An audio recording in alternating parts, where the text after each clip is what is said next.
Tonight's matchup features two quarterbacks who will be trying to lead their team to victory. It's Dalton's Bengals going up against Stafford's Lions. The opening kick is straight ahead, so it's time to turn it over to my colleagues, Brandon Guyton and Charles Davis with the call. Gentlemen. All right, Larry, EA Sports coverage of the NFL sends us to the state of Michigan as we are inside Ford Field in downtown Detroit. Coming up.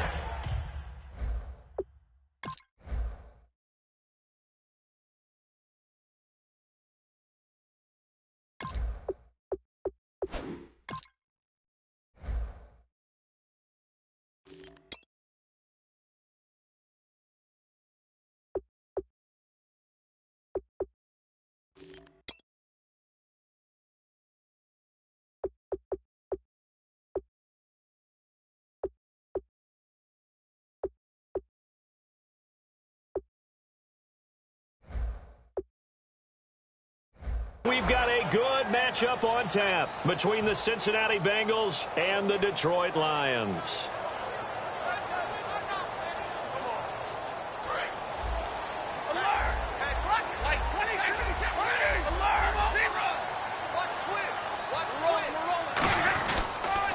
They go with Washington to begin the drive. And he's going to be stopped here on this first play as he gets it to the line of scrimmage and no more. Tackle made there by Ray Maualuga, the linebacker. And on this offensive unit, one guy that's proven himself early in the NFL is Eric Ebron. A very reliable target for a quarterback. They always love tight ends because they're right in their sight lines. If you get it to this guy, though, he can take it the distance.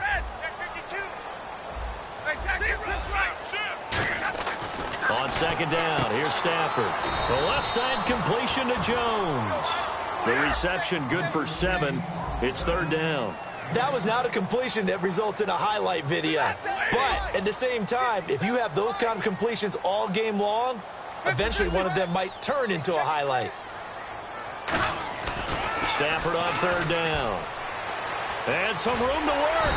And he's going to have the first down at about the 38. 5 yards is the pickup there as that extends this drive.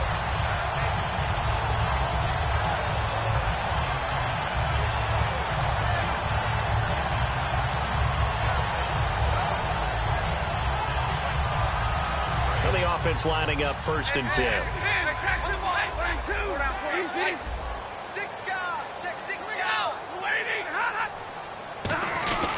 On the give, this is Washington.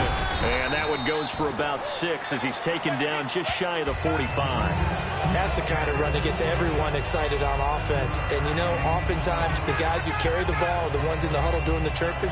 Right now, I think it's the offensive line telling them, run it again. We are right there about to break a big one. 3 yards to go here on second down.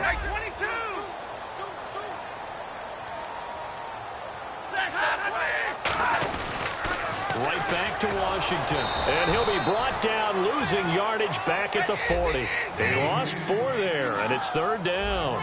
So the Lions go backwards there, and unfortunately that's something they saw a lot in 2015. They had the fewest rushing yards of any team in the NFL. That's one of those dubious titles that no one really wants to claim. Even teams who say, well, I'll worry about running it because we throw it all the time. Being able to run it when you want to is a key to success in the NFL, and Detroit struggled doing that.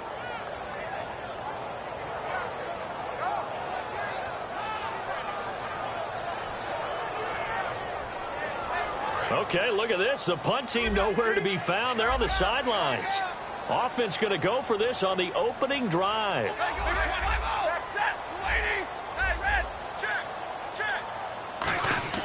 They are going to go for it. It's Stafford. And he connects with Ebron.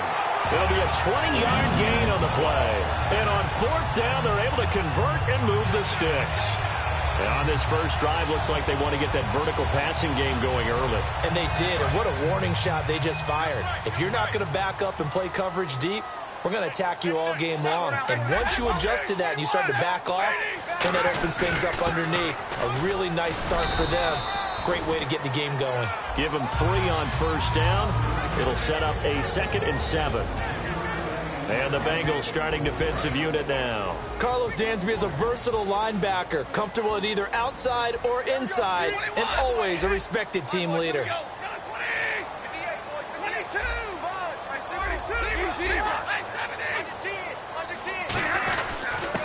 on the ground with Washington. And he works it to the 30-yard line here, right at the 30. It's a 7-yard gain there, and it's good enough to move the chains.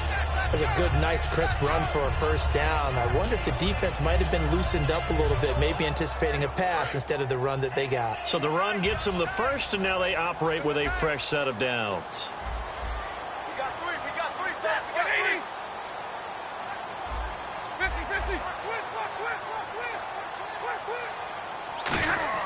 On first down, it's Stafford. Ebron with it over the middle. And he's able to get it to the edge of the red zone at the 20-yard line.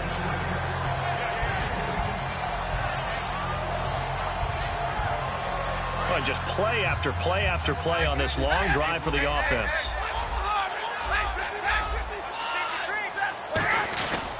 On second down, Washington trying to find a lane, but instead he'll get back to the line of scrimmage and no more. They'll lose a yard, and it brings up third.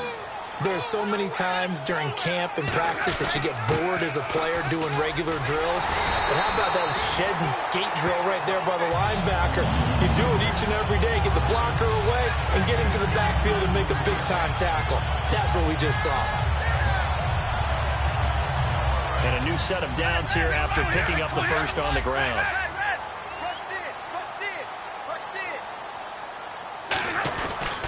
Now the Notre Dame man, this is Theo Riddick. Just a yard on the first down carry, so it's 2nd and 9. A 1-yard gain can look like a disaster, but it all depends on how the game is going. Is it a series of 1-yard gains running the ball? If that's the case, you might have to start thinking about throwing it a little bit more. But if it's just the occasional 1-yard run, hey, congratulations to the defense. They won that one. Come back and get them the next time. That one was thrown into the end zone, and when they made a play on the ball, it was actually tipped up in the air. And that's not ideal for anyone on defense because what you're ordinarily taught is to knock the ball down towards the ground, almost like a volleyball player coming over the top and spiking it to make sure that the offensive guys can't catch it on the rebound. Throwing on third down, Stafford into a double team, and it's intercepted. Picked off by George Iloka. Well, your first drive of the first quarter, you get it down there, try to fire it in the end zone, and big-time deflation on that play. No doubt about it. They're moving and grooving and getting into position, and this is not the ending that they saw on this drive, is it? They had things going their way.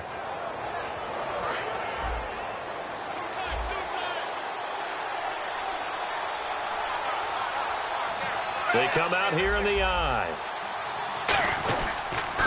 A first carry now. This is Hill. They give him 4 yards there. It'll be 2nd and 6. Alongside Charles Davis, Brandon Gaudin, and it's the Bengals with the football to begin quarter number 2. They've got it 2nd and 6 to start things out.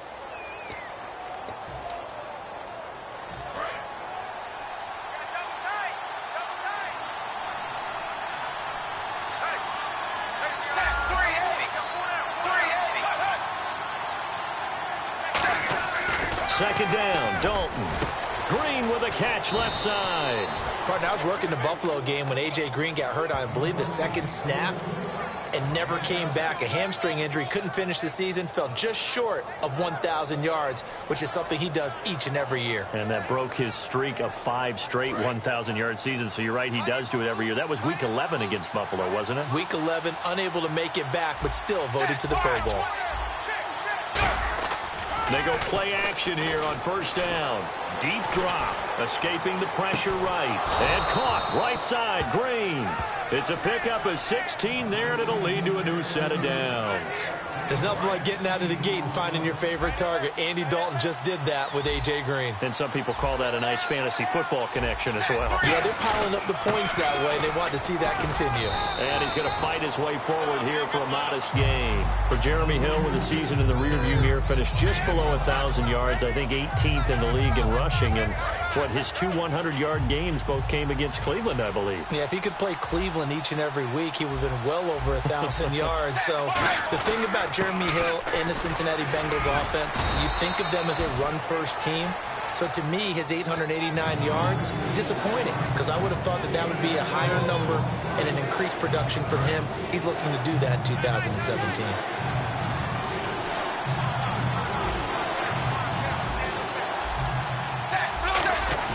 And they'll let let their fullback try and push the pile. And he will have first down yardage as he's brought down at the 41. And while it didn't work very well on that play, defenders on 3rd and short know it's going to be a quick read. And really, the quarterback's just going to turn around and hand it off. So that way you're able to diagnose the play and try and get to the point of attack. But when you're dealing with a fullback, it's hard to knock him backwards. And he's going to go out of bounds, taking it down inside the 25. Fresh set of downs here.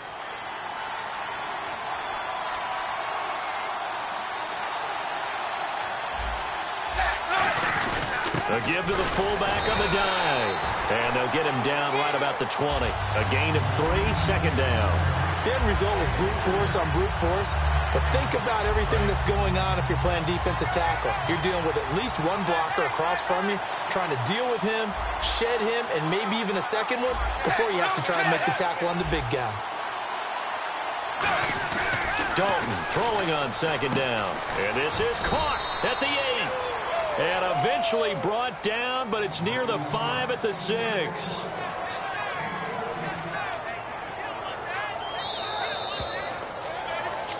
Two minutes remain in a scoreless first half. We'll come back to Ford Field after this.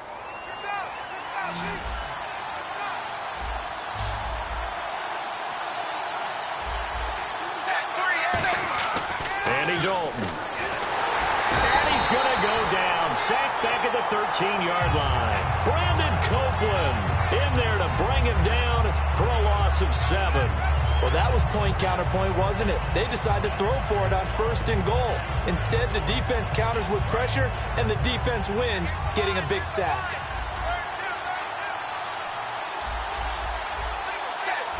And some changes here as the D-line separates some. So Dalton now. And he'll take this into the end zone for a Bengal TD. Brandon LaFell from 13 yards out. And the Bengals are in for 6. Certainly there are good things about quick strike offenses that score fast. But a long drive can also work to your advantage as well. In so many ways, Brandon, because number one, you get them tired, but the big one is mentally. They can't figure out how to slow you down, how to get off the field, how to get the ball back. They go to the bench wondering, what are we going to do next time in order to stop those guys? Now Bullock will send this one away after the touchdown. Big mistake here by the kicker, kicking it out of bounds. The one that drives coaches crazy. Keep it in the field of play and let your guys cover.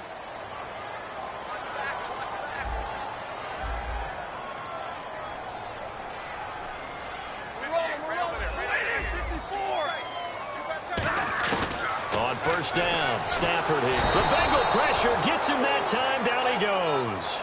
Geno Atkins in there to sack him for a loss of 6.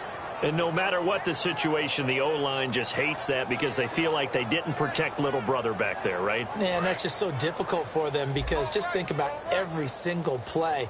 When you decide to throw the football, you're dealing with some of the best athletes on the planet. You talk about guys, if they weren't playing football, they'd be starring in the NBA at power forward. It's a really difficult task. To throw on second down is Stafford. And this is going to be caught. He won the fight for the football. 17 yards on the pickup there, and the drive will continue. Looking to speed things up here, going with some tempo. Now a first down throw. Stafford. It's complete to Golden Tate. And Tate just finished his 7th NFL season. First 4 in Seattle, last 3 Detroit. And each of those 3 years, 90 or more receptions. Finished this season with 91 catches, over 1,000 yards. And I saw him expand his game in 2016. I saw him operate out wide in the slot. Also came into the backfield and got carries and then ran routes from there. His yards after catch really jumped back up in 2016. And Golden Tate has shown that he's more than capable of being a #1 receiver in the NFL. And there they went crossing route against the zone defense. What do you think of that? takes real coordination between the passer and the receiver because you've got to read those zones and where the open spots are and be on the same page with the guy throwing the football. Because sometimes you're throwing it in front of the zone. Sometimes you're throwing it between the zones. Sometimes the receiver's going to just kind of... Now hold everything here. We're going to get a timeout by the offense. So that means they're down to one remaining here as we head toward halftime.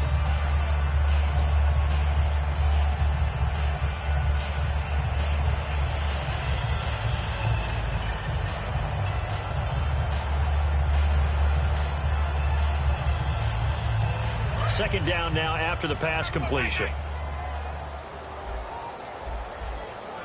They'll come out in the pistol. Throwing again is Stafford. And that'll be incomplete with just 6 seconds left on the clock.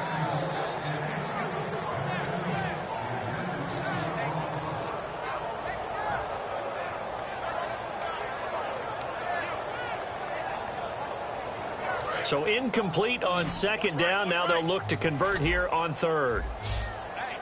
They come up in an offset eye.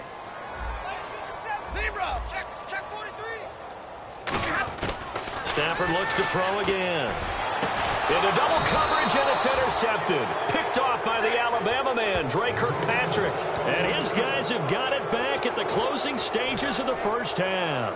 Now this Bengals offensive unit ready to see what they can do here. And you got to think, if this is anything other than just taking a knee, I'd be very surprised. Yeah, they've got enough to talk about at the half. Why do anything else? Just get out of there. The final act of the first half, Dalton. He's going to look deep down the field. And that is incomplete. We have hit halftime. Still 2 more quarters to go. We'll take a timeout. We'll be back after this. You're watching the NFL, and it's on EA Sports. It's in the game.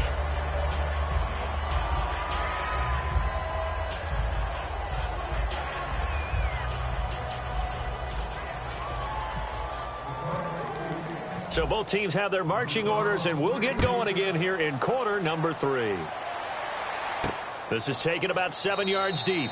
And no run back here. This will be a touchback, and it comes out to the 25-yard line. The Bengal offense now with a football first here to begin quarter number 3. They have the lead. Now they'll be looking for some separation here as we begin the third quarter. I like the way you term that because now I think they go a little bit deeper into their playbook. They like what they did in the first half. That worked okay. But in order to get the separation that you just talked about, change things up a little bit. Change your tendencies, try and hit them a little bit more with some things they didn't see in the first half. We'll see if they do just that. And the offense moving quickly to the line.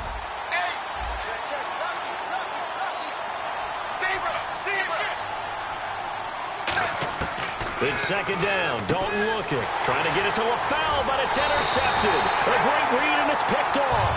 And his guys are going to take over at the 31-yard line. So we get a look at the Lions offense as they get ready for their first possession of the second half. And they had a nice little drive going last time. Threw the interception in the red zone. Costly. Bad enough to throw it anywhere, but that drives coaches insane when they're thinking about, hey, we've got a shot at points already. We're already in a spot where you're thinking you've got 3 on the board for sure, and to come away with nothing, that's a really tough one for them to swallow. Yeah, will they make up for it? They're down here in the third quarter trying to get something going. Going to the outside there didn't work out, though. Yeah, and from the cheap seats and from where you and I are sitting, we did pay a pretty good price to get in here, right? You often wonder to yourself, why do you make that type of a call? That one went for no gain. But I think this offense thinks to itself, if we keep running these plays, eventually something may pop. It just didn't. And he's going to be intercepted a third time. Picked off by George Iloka. And he'll bring this one back to the 29. Cincinnati now ready to take the field.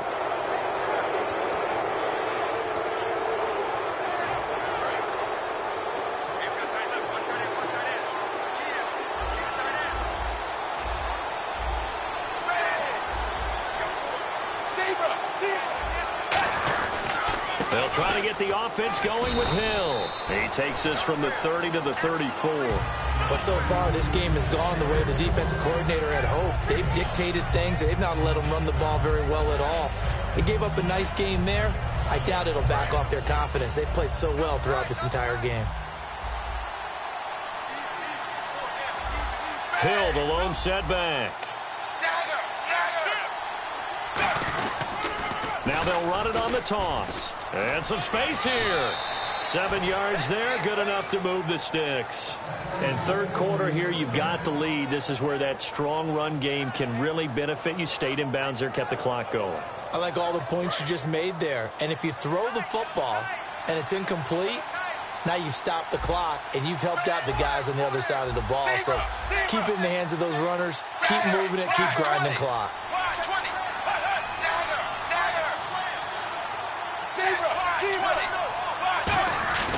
Now a first down carry. It's Hill. And he takes it past the 45 and down at the 46.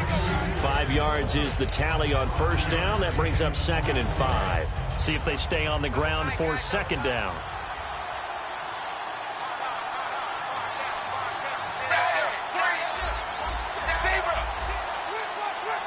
Possible run anticipation here as the D-line sandwiches together. LaFell will go in motion left. Play clock hit 0. Don't know what went wrong there, Charles, but it's going to cost them 5 yards. Has to be some organization from the sideline. Sometimes when you're trying to decide on what play to send in, the play caller has to move a little bit faster. So they're still at the original line of scrimmage here. 2nd down and 10. So the D-line's going to spread out. And now to the air, Dalton. He's just going to dump this one off to his fullback out of the backfield. It'll be a gain of 4, and that's going to lead to a 3rd down. It's 3rd down, 6 yards to go for the offense.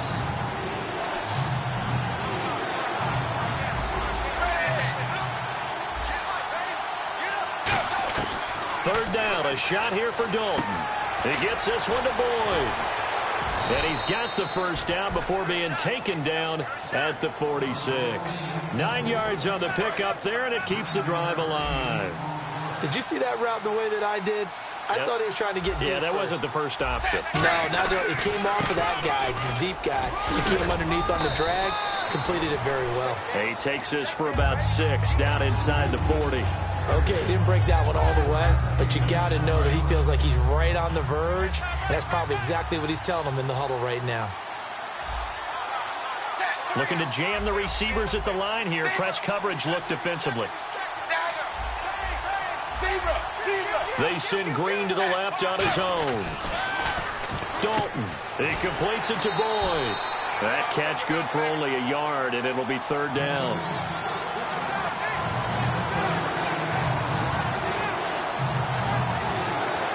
Seventh play of the drive now as they come up on a 3rd and 3.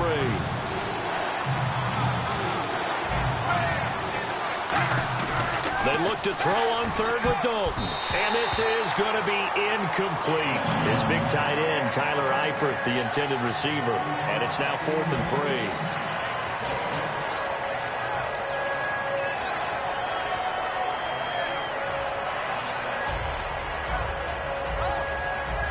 Too long for a field goal, too short to punt. That in-between range, and they'll go for it on 4th down. They'll try to pass on 4th down. Dalton, and this is incomplete. Marvin Lewis tries for it, but comes up empty. And the Lions will take over. And Detroit getting set to go now. And 3 interceptions in this game. And I would have to think, I wasn't a quarterback, but number 4 is kind of, you're like, oh, man, I can't throw 4. No, and what's interesting is, what do the coaches decide to do now? Having thrown 3, do you alter your offensive strategy? Do you take the ball out of his hands and maybe turn to the running game? Or do you have that supreme confidence that he's going to turn things around? We'll see what they do. Rush coming, and he's taken down. Michael Johnson in there to sack him for a loss of 6. And quickly, they get to the line.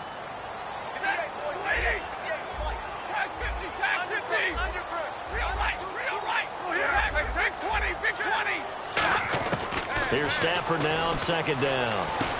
And Jones has it over the middle. Now Jones is hit. He lost the football. And the Bengals grab it. And it's a big turnover there on the final play of the quarter. Back now at Ford Field. It's the Bengals in possession of the football and in possession of the lead as well as we start the fourth. And they'll start this drive with very good field position.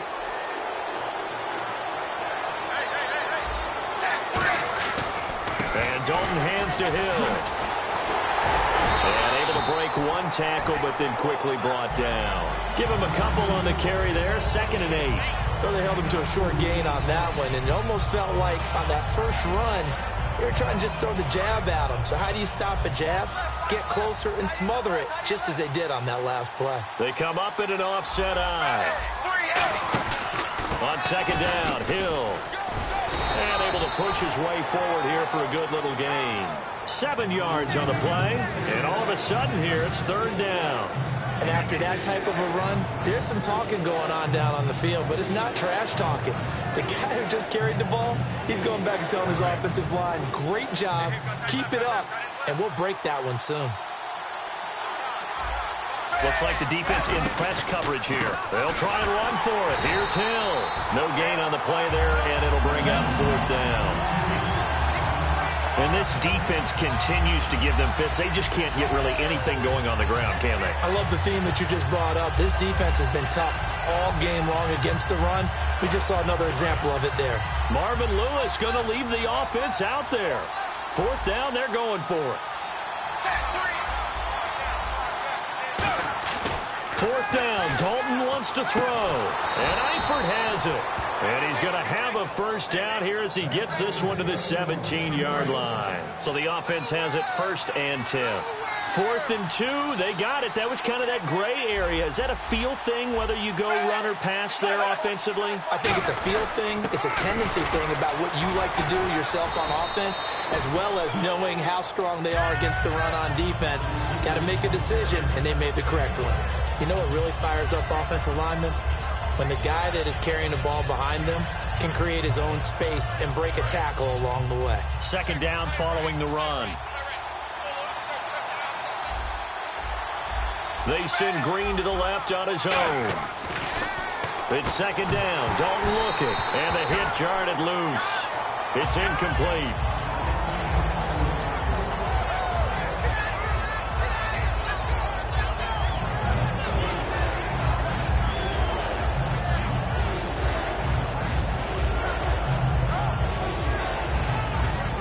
So the offense needing 4 yards. It's 3rd down.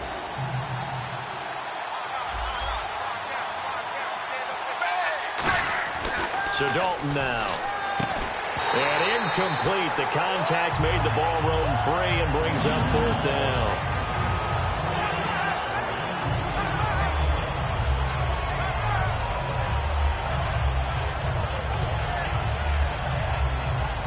So on 4th down, out trots the kicker in a big spot here.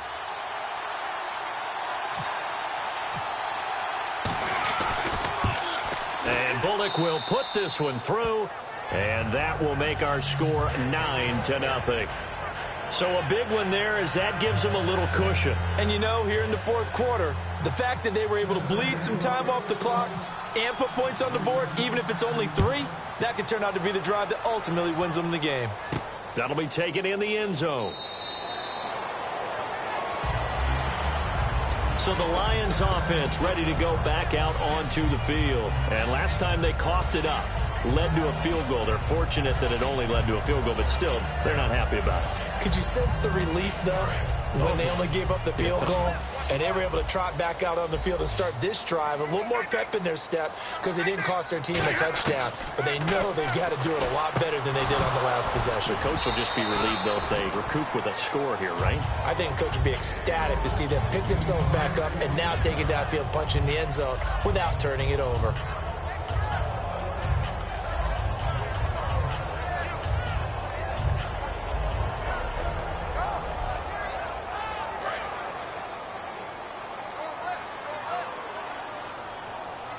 And no press coverage here. They are backing off in the secondary.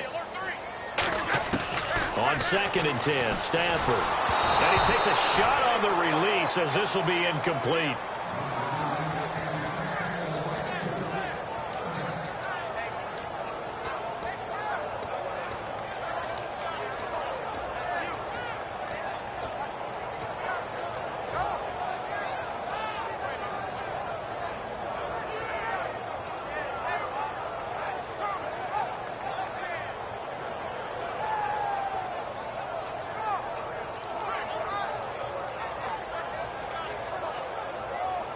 And the offense looking to pick up the first down after the second down incompletion. The Bengals with 2 extra DBs.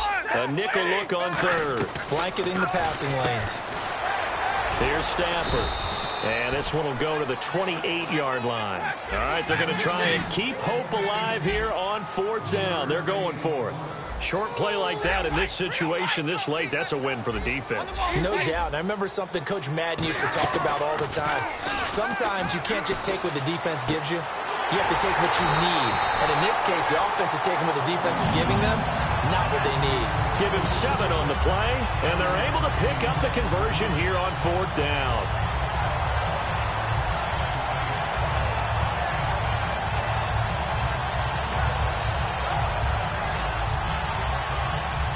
Offense comes to the line now, 1st and 10.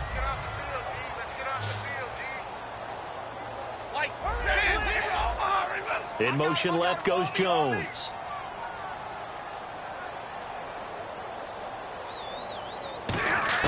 Now a 1st down throw, Stafford. And his throw's going to be incomplete. He was trying to find Marvin Jones that time, and that'll bring up 2nd down. Let's give some credit to the defensive guys on that play. Able to bat that one away. Sure looked like they were trying to hit the corner route. The motion man is Tate.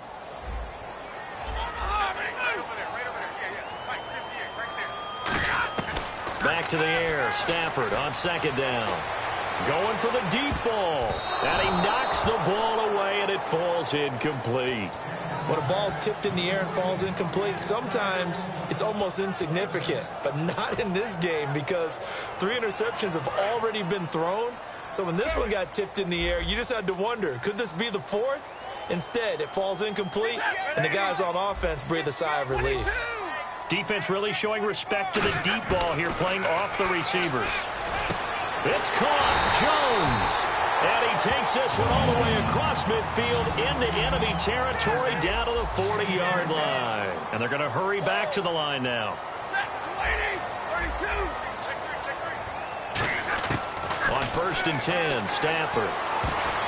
And his throw's going to be incomplete. The veteran Andre Roberts was the intended target. And that'll bring up 2nd down.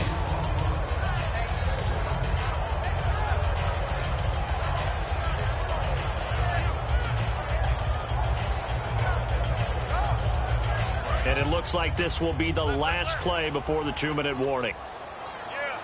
They'll put 2 receivers left, 2 to the right. In motion right is Tate.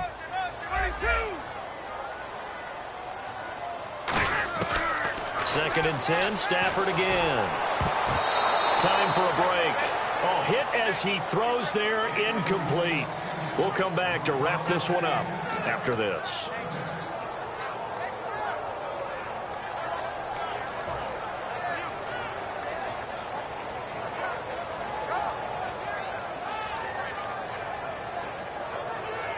It's been a pretty long drive. This will be play number 9, and they need 10 yards out of it on 3rd.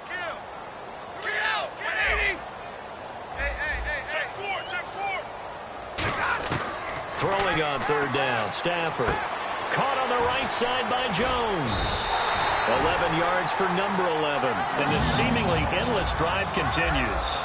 So on that play, defense was in the zone. They ran a crossing route offensively, but the defense there, you got to be good with communication, don't you? You certainly do, and it's not something that is really evident when you watch it on the screen. But everyone's talking, communicating, pointing, and it keeps you from chasing receivers because you have a specific zone you have to cover. When a receiver's in your zone. And this is intercepted, and that should do it. A great read, and it's picked off. Well, Charles, he's thrown 5 picks in a game before, and right now, after that one, he's standing on number 4. And right now, your defensive coordinator is asking the offensive coordinator, can you do anything to slow this down? Because my guys have to keep running back out on the field. So play calling may come into it a little bit, maybe run the ball a little bit more. A lot of it depends on the scoreboard. They may have to keep throwing it. And he's going to get this one across the 30-yard line. Give him 11 on the gain there, and it'll give the Bengals a 1st down.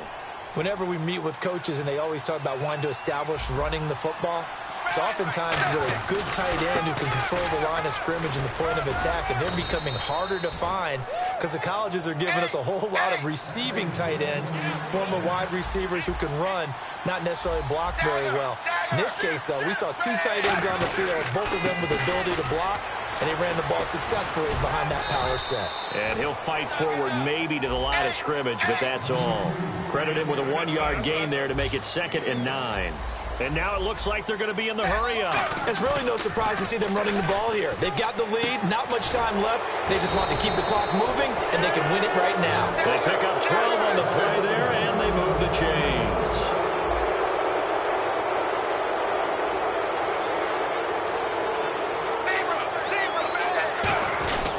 And once again, Hill, he's been busy.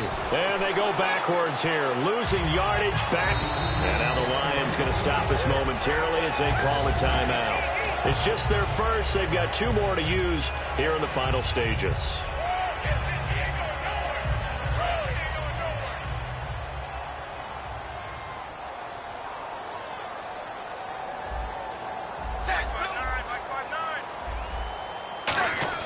Oh, passing it. Dalton. He rifles one that's intercepted. Picked off by Tavon Wilson. And they take possession of the football and have it at their 36-yard line. So out now come the Lions. They might be thinking this is close to a lost cause here. Got to play it out. What do they need to do? Well, they have a thought process in mind already, but they can't get ahead of themselves. They know that they need to score quickly. Yep, 2-score game. Onside kick and get the ball back and then score again. But they can't worry about the last 2 points. The only thing that matters is scoring quickly. Then they'll take it from there. So, Charles, are able to complete what's so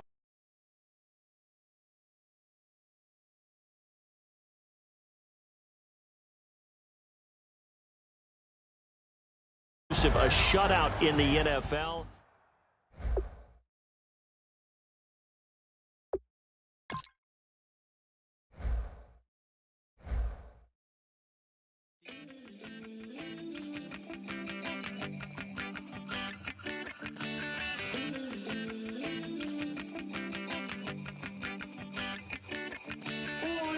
It's in my bones, it's in my soul.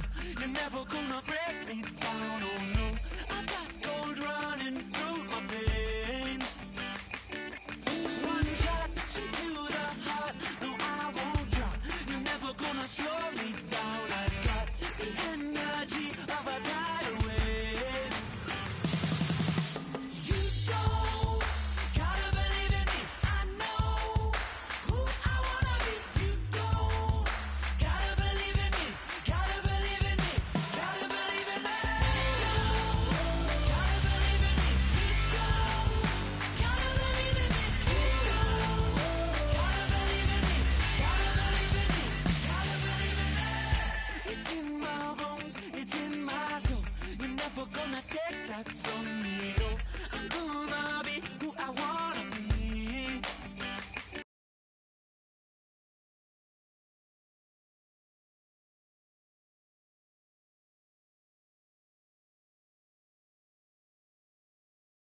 I say, I'll do it my way.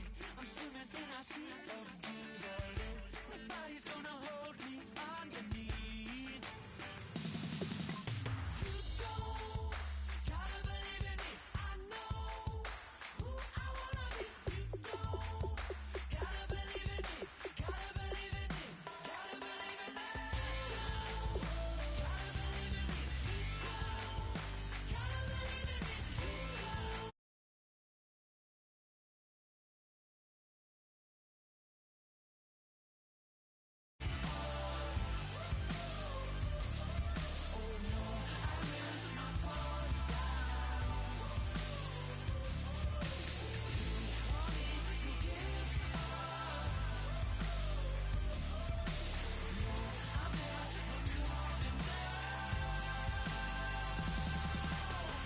don't. Gotta believe in me. I know who I wanna be. You don't gotta believe in me. Gotta believe in me. Gotta believe in me. Gotta believe in me. You don't gotta believe in me. You don't gotta believe in me. Gotta believe in me. Gotta believe in me.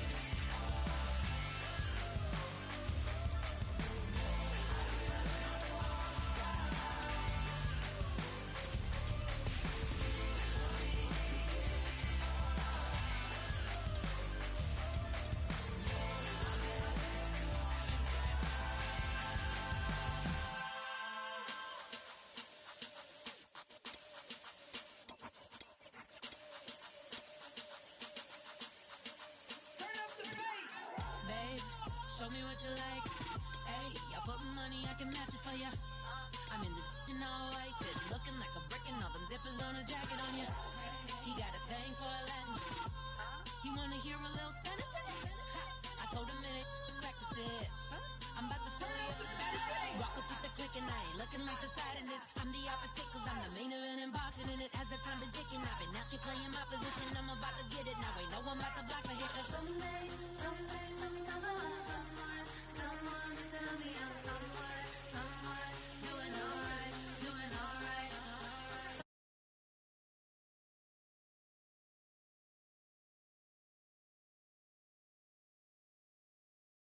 But not tonight though.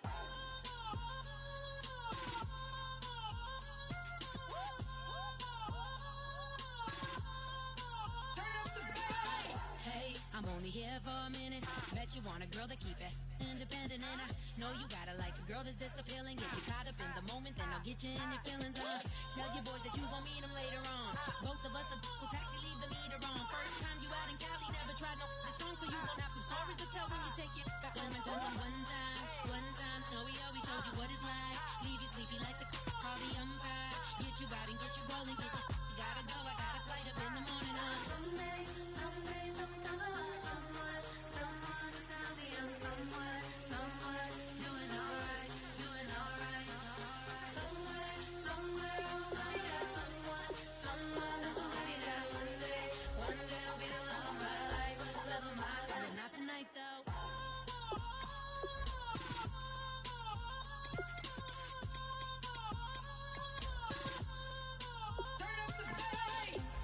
He tryna catch me in my feelings, but he don't know that I'm the though.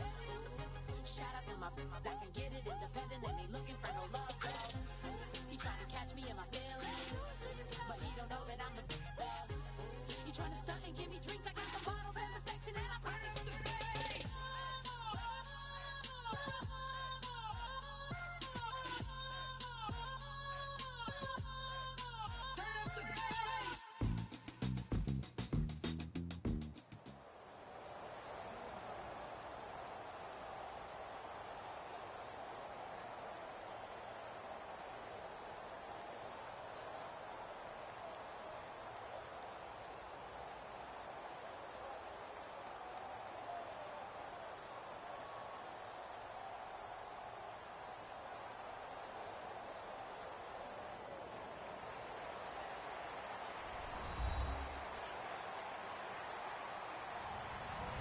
Hello, everybody. I'm Larry Ridley. You're tuned in to the NFL on EA Sports. We've got a good one on tap today. And there's going to be two quarterbacks ready to get it done on the gridiron. It's the Eagles going up against the Lions. With that, let's head up to Detroit as we say hello to our guys, Brandon Godden and Charles Davis. All right, Larry, first opened in 2002. There's a look inside Ford Field here in downtown Detroit. Today, we've got a good NFC matchup on tap between the Philadelphia Eagles and the Detroit Lions.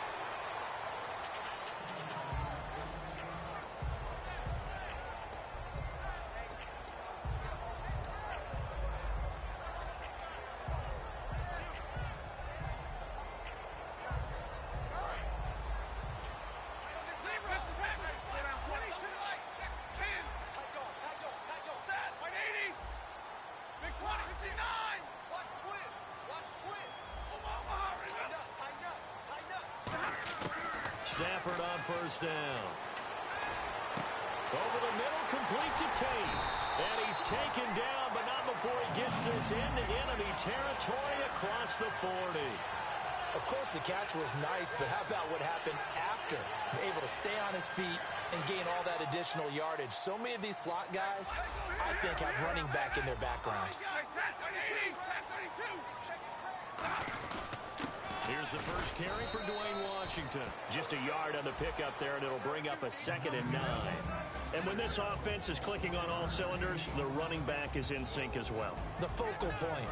Runs, catches, blocks, sets a tone for the offense.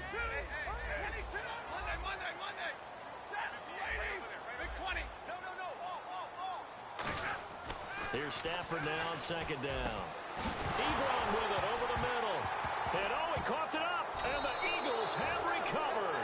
And without a doubt, not the way they pictured that opening drive unfolding. No, they were making progress. They weren't exactly in high gear, but they were making a few yards along the way. And now that they've coughed it up, you got to go back to the sidelines and regroup a little bit. On the ground, the first carry for Ryan Matthews. 3 yards on the pickup there, and it'll be 2nd down. And the tight end, Zach Ertz, is key in this offense as we get a look at the starters. Comes out of the factory known as Stanford, which keeps putting out tight ends. Zach Ertz, one of the better ones we've seen in recent years. Now Wentz. He's going to hit his man out of the backfield, complete. And he'll go down just shy of the 25 at the 24-yard line. And he got it done in the passing game on that play. It was almost like a run because he caught it right around the line of scrimmage. Either way, he got a big chunk of yards after making the catch. On first down, Wentz. He targets Jordan Matthews, and it's caught. And he's brought down after a good gain. 20 yards on the pickup there. And that leads to a Philadelphia first.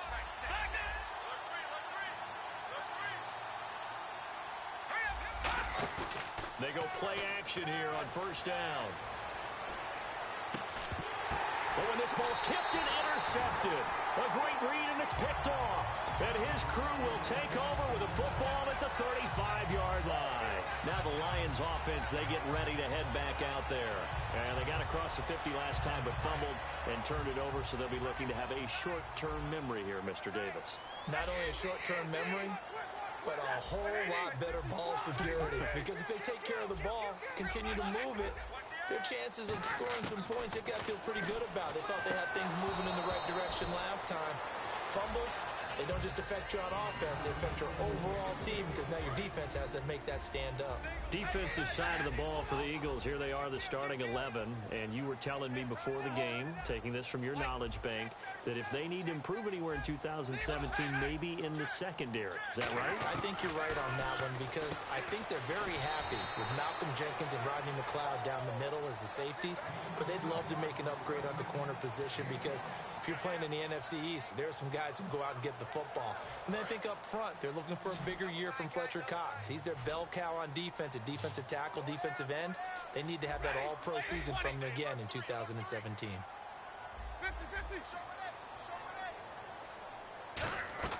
From the gun on third down, Stafford. It's caught, Jones. And he's taken down at the 43, but not before picking up the first. First down and 10 now for the offensive group. They'll come out in the pistol.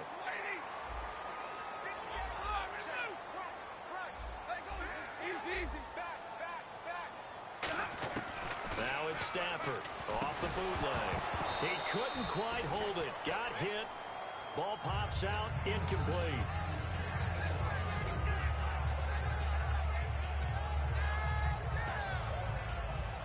So 2nd and 10 here. Watch left. Start right there. They come out here in the eye. 4 down. 21. Sponge. Back to the air. Stafford on 2nd down. And Jones has it over the middle. That one good for 16, and the drive will continue. Brandon, so many times we see the crossing route start as a quick hitter, but in this play, he had time in the pocket and waited for him to clear going across. On 1st and 10, Stafford looking for Jones, and it's intercepted. Picked off by the veteran Leotis McKelvin. And a big turnover there as his guys will get the football back. Philadelphia getting set to take the field.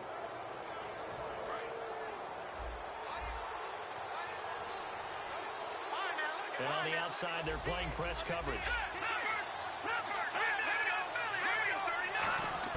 So after the INT, here's Wentz. That ball's caught. Aguilar right side. That one goes for 13 yards, and it moves the sticks. It's a nice completion and a little bit of run after catch as well to create the yardage that they got.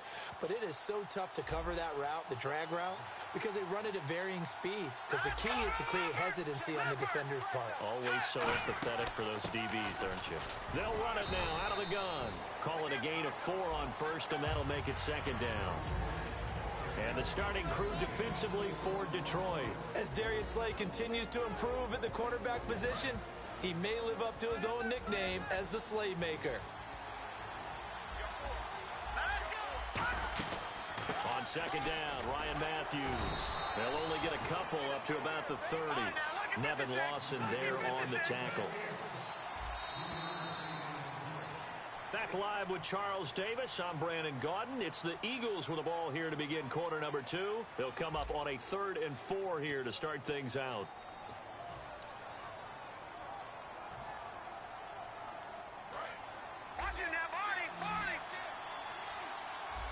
One receiver left, 2 to the right.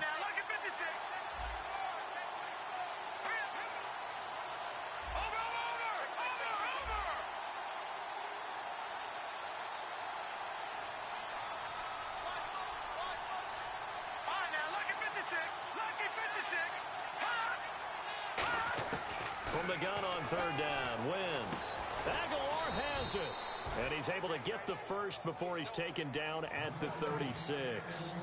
Nothing flashy there, the slant to the slot. Oh, and the frustration for the defensive guys, because it's a quick play, and you know it's going to be a bang-bang play in terms of the throw and the catch, and then he's able to absorb the contact and complete it. They run the counter now on 1st down, and he will lose yardage back to the 34-yard line. That's going to go as a loss of 2, and it'll be 2nd down. But there's another example of why they haven't scored any points so far. I think it's time to abandon the run game, spread things out, and go to the air. It certainly can't be any worse than what they've done so far. Play fake to Matthews. Now it's Wentz. This one brought in by Dorial Green-Beckham. And a nice gain of 21 yards.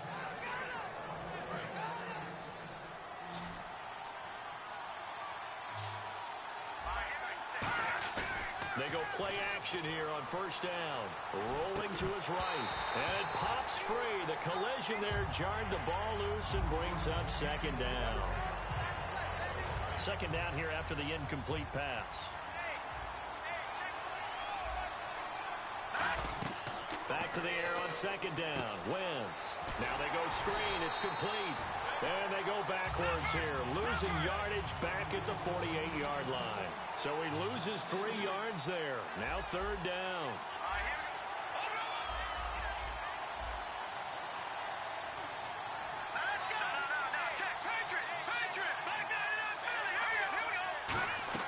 They go play action for Matthews. Now Wentz. He's got time in the pocket. Looking for Aguilar, and it's intercepted. And an alley to run. And he'll get it all the way down inside the 35-yard line. And Detroit getting set to go now. Looked like they had something going last drive. Then the interception happened. Will they recover? The memory they need to keep with them is that they did have something going. They were moving the ball on offense, had a nice sequence going. Don't worry about the other part. You can't get that back. Let's go back to what you were doing well before. I thought you were going to say they need to have no memory, but remember the good part, forget the bad. I like that even better. And able to break one tackle, but then quickly brought down. But a nice little gain. Completed pass play. Now let's see if they go back to the air or to the ground. They come out here in the eye. Now Washington. And not much of a hole there as he gets it down to about the 24-yard line. They got 2 of the 3 they needed there. It leaves them with 3rd and just a yard.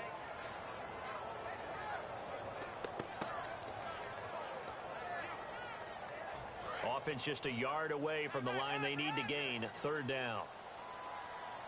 4 down, 4 down. Check. 4 down, 4 down. Set, lady.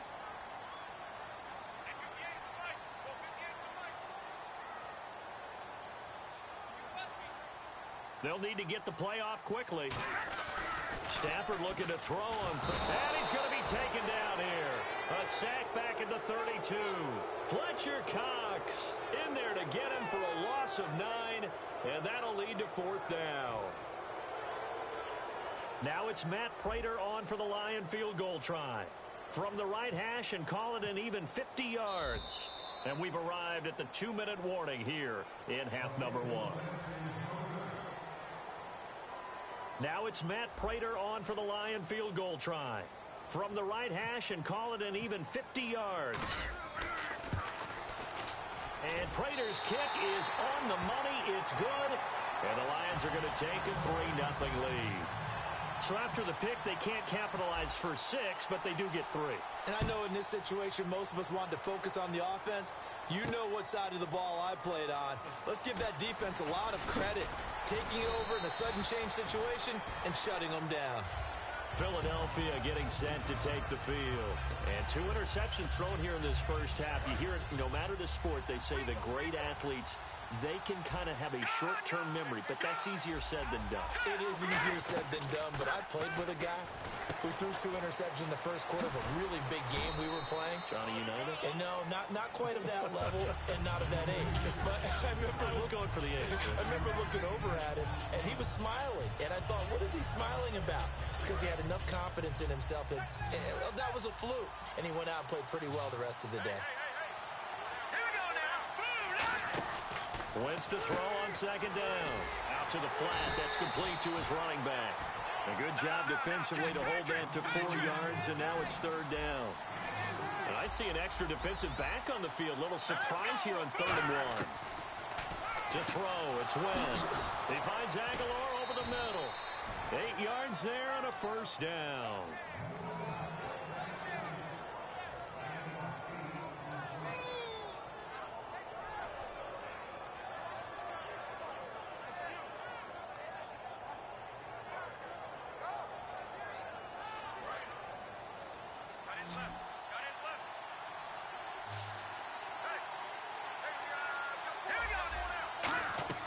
Throwing on first is Wentz. Green Beckham has it over the middle. And able to break one tackle, but then quickly brought down. But a nice little gain. And this time they go underneath for a simple pitch and catch. And not only do you get the pitch and catch, Brandon, but you're able to keep the receiver moving when you hit him with the drag route. And incomplete on the deep ball. He was looking for Dorial Green Beckham, and it's 3rd and short. So a 2nd down incompletion now brings up 3rd down.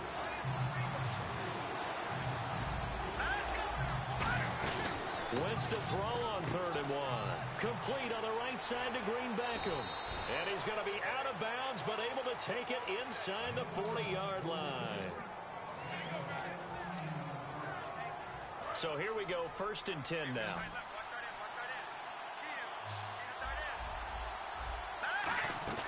They go play action here on 1st down. Throwing over the middle, and it's incomplete.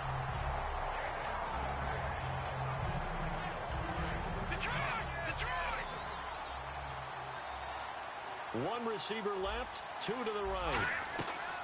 Wentz will try again on second down. He's going to leave this for his running back. It's complete. And they'll be inside the 35 now at the 34-yard line. Call it a gain of 5. And that's going to bring up a third down.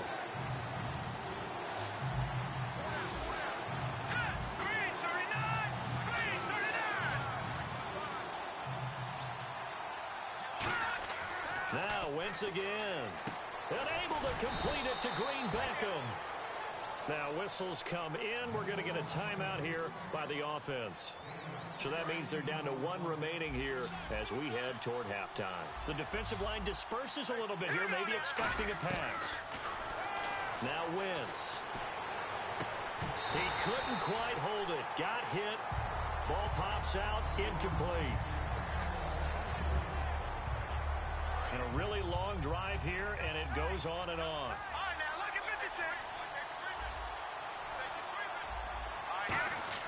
Back to the air on second down. Wentz flushed out right.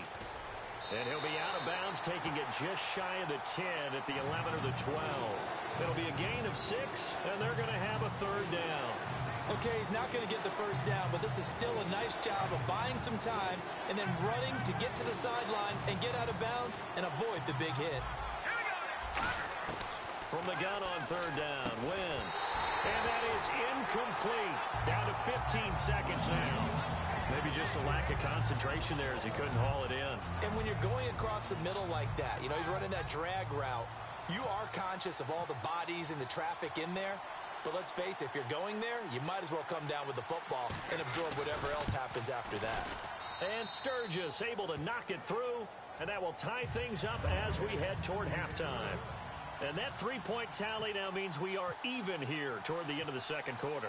And what a way to end the half. Put some points on the board, feel better about yourselves as a team, and you're right back to even. This will be taken about the 12. Then he'll take this across the 25, a couple extra yards up to the 27-yard line. Here's the Detroit offense now as they head back out onto the field. And from this spot in the field with the clock where it's at, you think we're just going to see a knee and that's it? And I think in this situation, that's the proper play. But we do know there's some risk takers out there. Now hold everything here. We're going to get a timeout by the offense. So as they take it over, we step aside.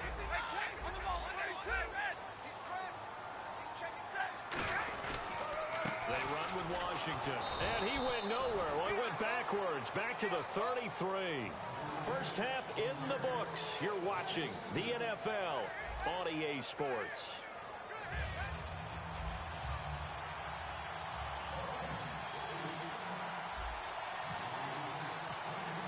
Both teams appear ready for the fight ahead, and we resume action here in quarter number 3.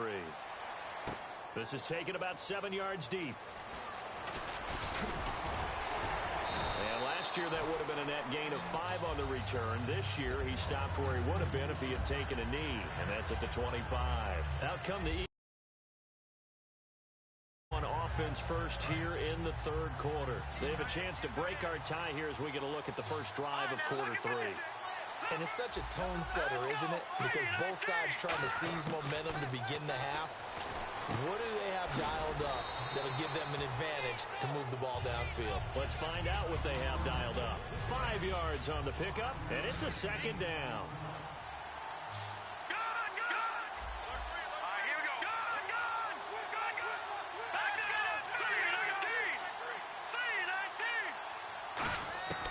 On second down, here's Wentz.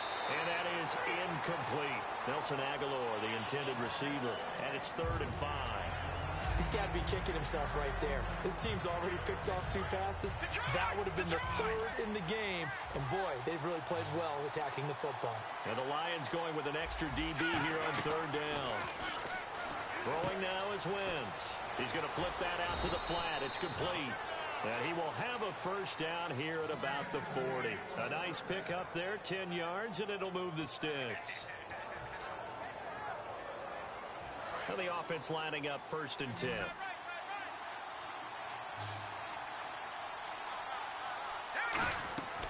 On first down, Wentz. Now they set up the screen. That's complete.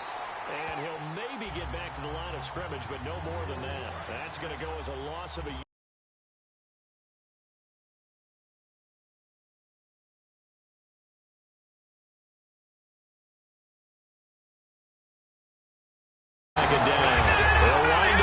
losing 3. And now it's 3rd down. And now they're in the hurry-up. And some changes here as the D-line separates some.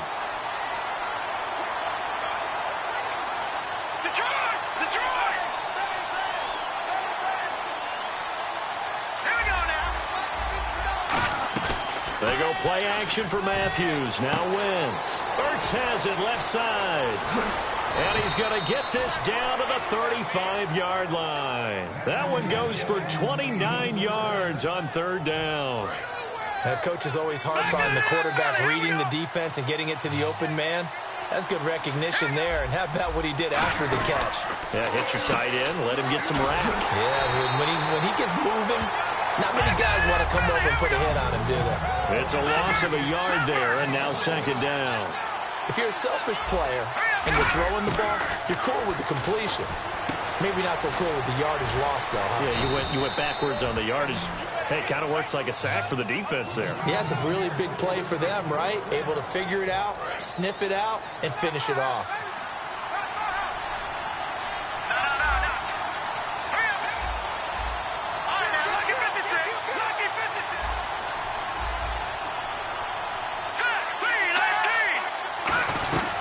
They'll run it now out of the gun. And not much of a hole there as he gets it down to about the 24-yard line. Just a yard on the 1st down carry, so it's 2nd and 9. And they're going to speed things up here. Now Wentz throwing on 2nd down, eluding the pressure right. They find some open field here. It's a 9-yard pickup on the play, and they'll be faced with a 3rd and inches. Well, he did a nice job keeping his eyes downfield, waiting for someone to get open. But once the pressure forced his eyes down to see the rush, it was time to make a break for it.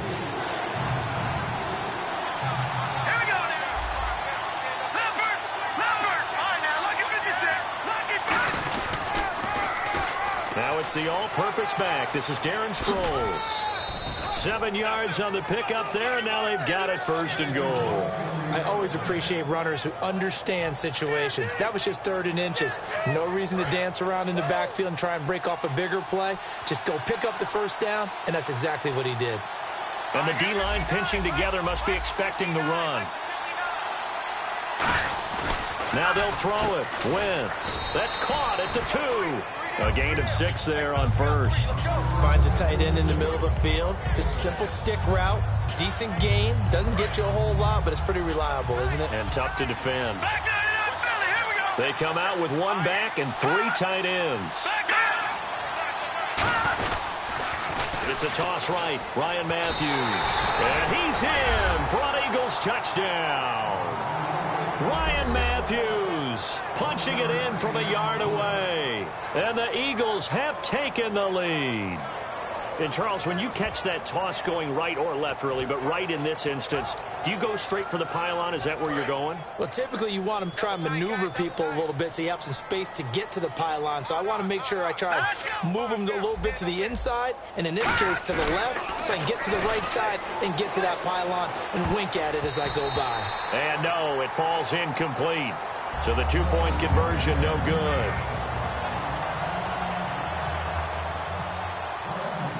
Now after the touchdown, it's Sturgis to send it away.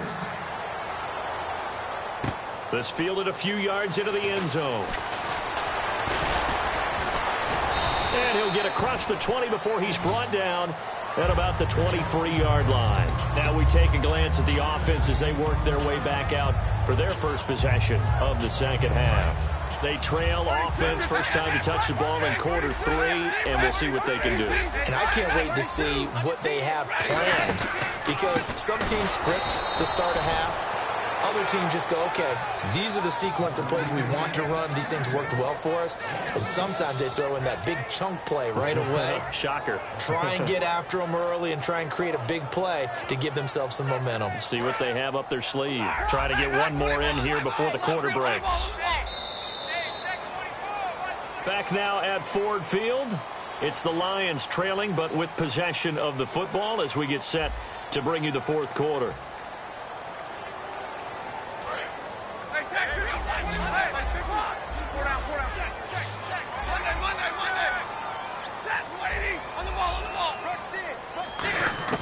Here's Stafford now on 2nd down. His throw incomplete. I know the debate always rages about whether you want to be in man coverage or zone coverage versus slant routes, and there's pros and cons either way, but a big pro to being in zone versus the slant. If you don't backpedal and you read it right away, you can see it the whole time because the quarterback, through his eyes, when he gets ready to throw it, you just react and go right to the football. And on that play, got there and batted it away. It'll be a pickup of 13, but it'll still lead to a 4th down. The offense is not leaving the field. They're going to stay out and go for it on 4th and 3. And now the Eagles going to signal for a timeout. It's just their first. They'll be down to 2 remaining as we step aside here in the 4th quarter.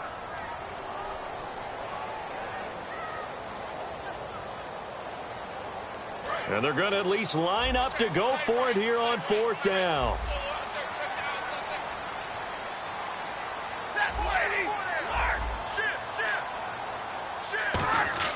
Desperation time for Stafford on 4th down. It's caught. Jones. It'll be a gain of 9. And on 4th down, they're able to convert and move the sticks. I remember in pregame when we were talking to him on the field, and he took his gloves off and showed us his fingers. A few misshapen ones in there, and now we know why, trying to catch those types of bullets. That was a dart. Yeah, even for a talented receiver, those are tough to hang on to. Give him 9 there on the 1st down completion.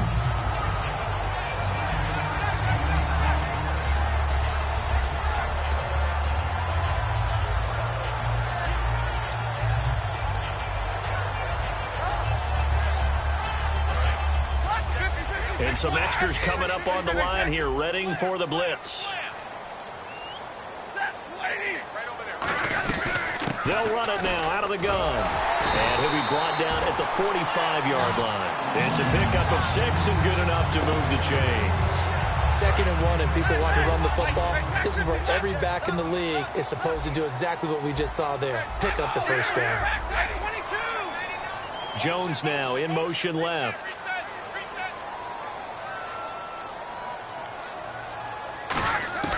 On 1st down, Stafford here. And the pressure gets to him and brings him down. Stafford is sacked. Fletcher Cox in there to pick up his 2nd sack now of the afternoon.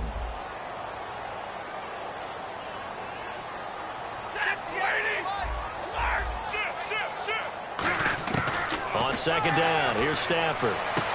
Into a double team, and it's intercepted. Picked off by Rodney McLeod. And his crew will take over with a football at the 35-yard line. The Eagles offense now gets set to head back onto the field. And they'll just simply be looking to build off the confidence of the last time out where they scored a touchdown. Then confidence is powerful, isn't it? When you've scored once, you feel like you can go back out there and get it done again. Doesn't matter what the defense throws at them. They feel like they're in a groove right now, and they want to get out there and show it. Yeah, hoping to stay in that groove here this go-around. 2 yards on the pickup there. It'll be 2nd and 8. Partner, you know I love to point out when teams break tendency and do something a little bit different from the norm. But when you run the ball in the first play of the drive, that's not a tendency breaker at all. That's just trying to establish yourself as you move forward. To throw is Wentz. And he finds his tight end. It's Ertz. And he's going to be marked down deep in Detroit territory. A big play there for Philly. 45 yards. Coaches really don't care from what position they get this, but run after the catch ability, rack ability, is often the difference between winning and losing and changing field position. And he'll take it into the end zone for an Eagles touchdown. Ryan Matthews, his 2nd touchdown of the afternoon. And the forced turnover on defense leads to 6 points. Here we go now. Wentz going to look to throw. And this one's caught. And their 4th quarter lead grows by a couple more. So they're able to throw it in for the 2-point conversion. And sometimes that can be a risky play, but they got it. Yeah, you always have to be careful here because if you do get it intercepted, it's returned by the defense, that's 2 points for them. But he identified an open target and put it right on him. This will be taken very short. And he's up across the 25 and down at the 28-yard line. Here's the Lion offense now as they get ready to take over.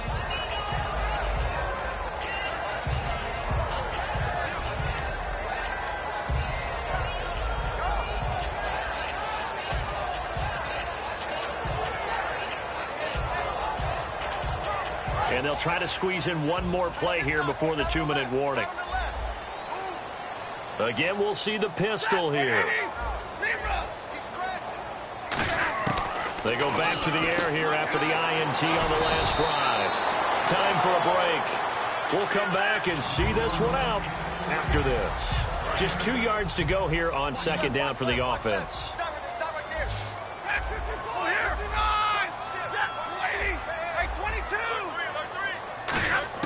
To throw on second down is Stafford. And they will not get the connection there. It's incomplete. Well, Brandon, all receivers are trying to make sure that the defender thinks they're going to the middle of the field when they're running the out cut. On that play, didn't get it done very well because that one was batted down. Now it's Stafford. He's going to let it fly. It's caught inside the 25. A big play on third down for the Lions. 41 yards. Third and short, and you're just trying to pick up a first down. Maybe run the football, throw a little short route. Pretty gutsy maneuver there. They took that thing downtown, and it paid off.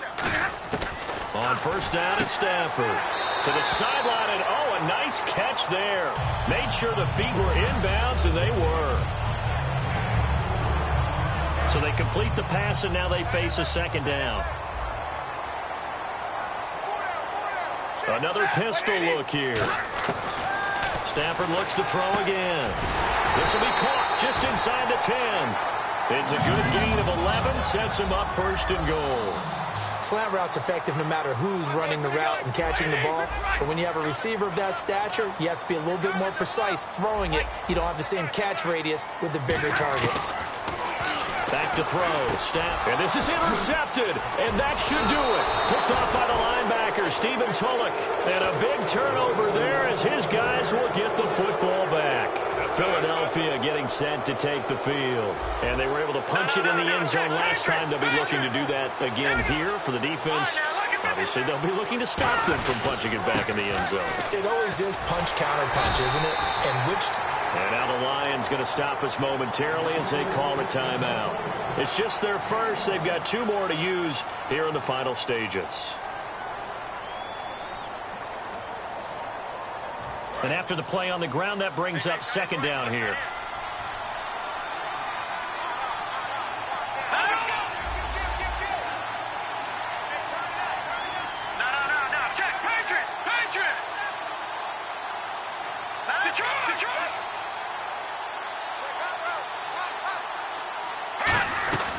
Tenth carry now for Ryan Matthews.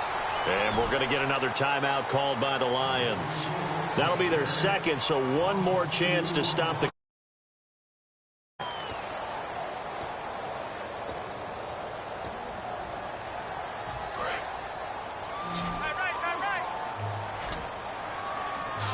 Looking to jam the receivers at the line here. Press coverage look defensively.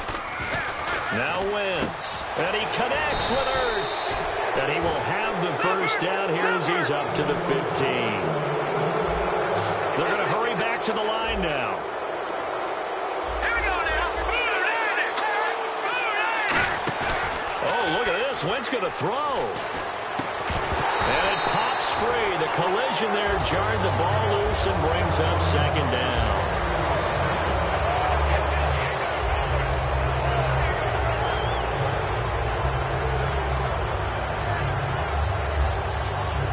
Second down now after the incompletion.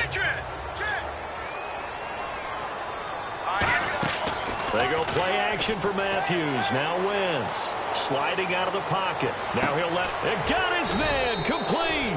And they're going to get this one all the way out across the 45. Now whistles come in. We're going to get a timeout here by the offense. That'll leave them with just 1 remaining in this 4th quarter of play.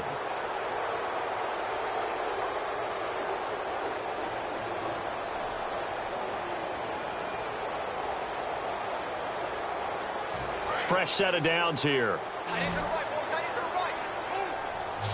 So the D-line's going to spread out. Wentz now on first down. Room here to run. And he'll be taken down, but not before getting this inside the 30. Now hold everything here. We're going to get a timeout by the offense. That'll be their 3rd and final stoppage here as we step aside. Now a play fake here on first down. They'll roll him out right. And this is caught at the 8. And he is out of bounds, but not before taking this down to the 8. As a general rule, offensive linemen like to know where their quarterback's going to be when he's setting up to throw the football. But sometimes they just have to get on the run, get on the move. He was able to do that on that play and picks up a first down with a nice throw. This will be caught at about the 5. Only 2 yards on the completion at second down.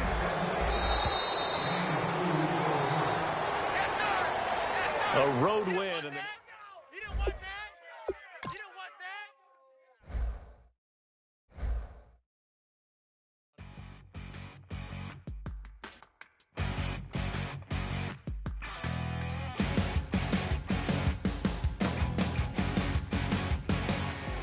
You're a crack at dawn, Monday morning coffee, strong pouring everything you got into a paycheck Friday night. You're a power stroke, diesel backhoe riding king, 18-wheeler driving, living life in between the lines of clocking in and quitting time. Then the 6-string circus comes to town. We hang them speakers over the crowd. When the lights come on, everybody screaming, lighters in the sky, yeah, everybody singing every word to every song of the girl they're taking tonight. When the lights come on, everybody's feeling a hallelujah from the floor to the ceiling. Yeah, the drink that we're having, the smoke that we're having, the party we throw, it's going all night long. When the lights come on, when the lights come on. You're a little shy thing with a wild side on a night like this. You just can't hide, cause it's time to live it up. So come on and raise your cup. If we're talking about memories, yeah, we're gonna make them. Talking about rules, you know we're gonna break them. When the lights come on, everybody screaming, lighters in the sky, yeah, everybody singing every word to every song of the girl they're taking tonight. When the lights come on, everybody's feeling a hallelujah from the floor to the ceiling.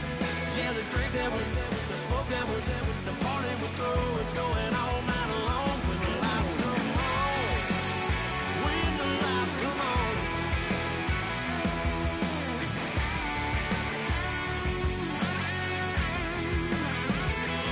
Yeah, we all the same, cause we thinking the same thing.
Drink.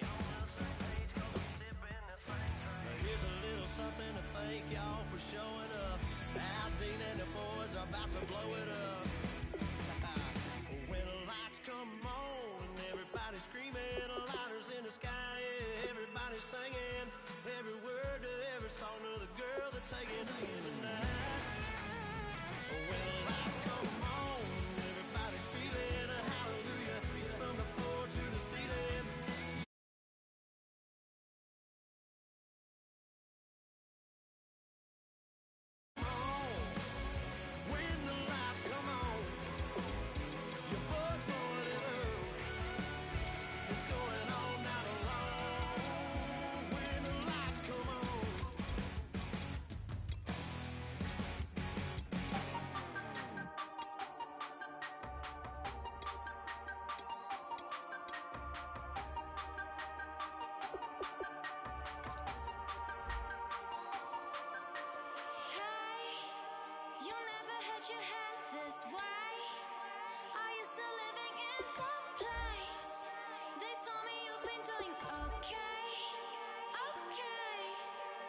out the world where you and me, we show our hearts yet entirely.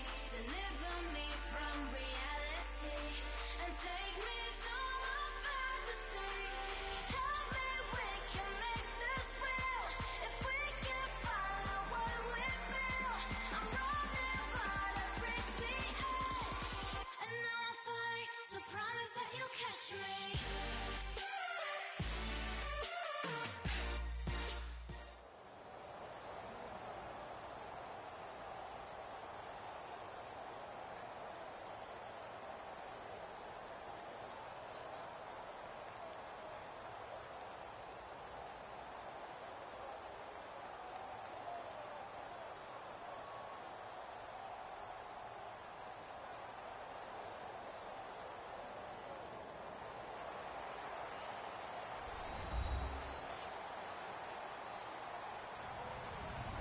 Hello, everybody. I'm Larry Ridley, and this is the NFL on EA Sports.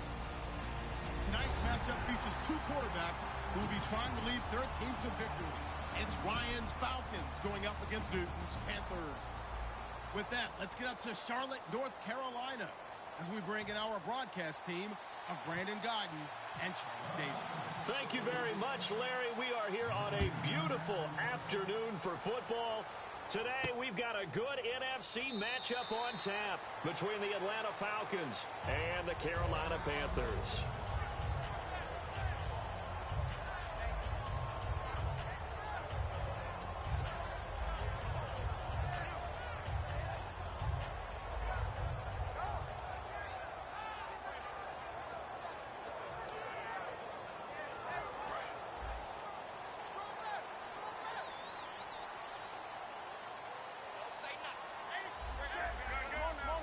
They come out here in the eye. Now a first carry for Jonathan Stewart. And nothing doing on his first run. Back to the line of scrimmage, and that's it. Sean Weatherspoon with a tackle. When we look at this unit like we are now, Greg Olsen has become such a reliable target in this league. Loves to be considered the #1 option in the passing game in the offense he plays, and he lives up to it. Knows the defense is set for him, knows how to beat them.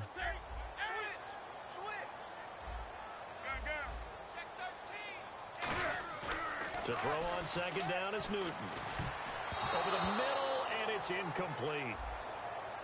And here we go. We get to see the Falcons again on offense, a crew that last year scored 540 points, tied for 8th most all time. But my question is this, such a crushing Super Bowl loss in the offseason, does that set you back big time, or does that fuel and feed you momentum-wise going forward? It should fuel and feed you momentum-wise going forward, partner. That's exactly how it's supposed to react, and that's what you'll see in the Falcons locker room in the entire offseason. They'll talk about finishing, unfinished business, things of that nature. But we have seen where teams have not recovered from it. Remember the Rams? They got to a Super Bowl, got beat by the Patriots, didn't get back there again.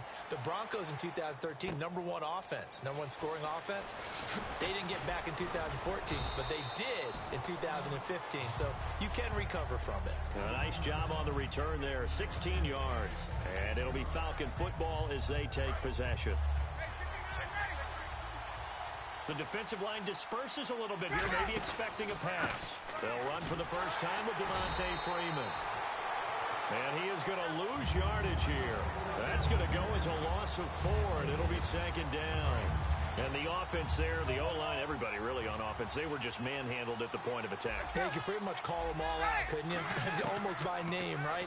That was a very tough sequence for the offensive line. But how about that defensive front creating a new line of scrimmage and creating a lost yardage possibility? Over 1,400 yards last year for Jones, just 6 touchdowns. But, you know, of course, he had the big 300-yard game. However, when he was blanketed with coverage, he always opens things up for other guys, doesn't he? He does, and that's what's benefited Atlanta's offense. Other guys were able to step up. In 2016, Mohamed Sanu stepped up and had his best year as a pro. Austin Hooper, as a young tight end, really developed down the stretch. And Taylor Gabriel, who had come over as a free agent from Cleveland, Cleveland, he really flourished, actually led the team in touchdown catches.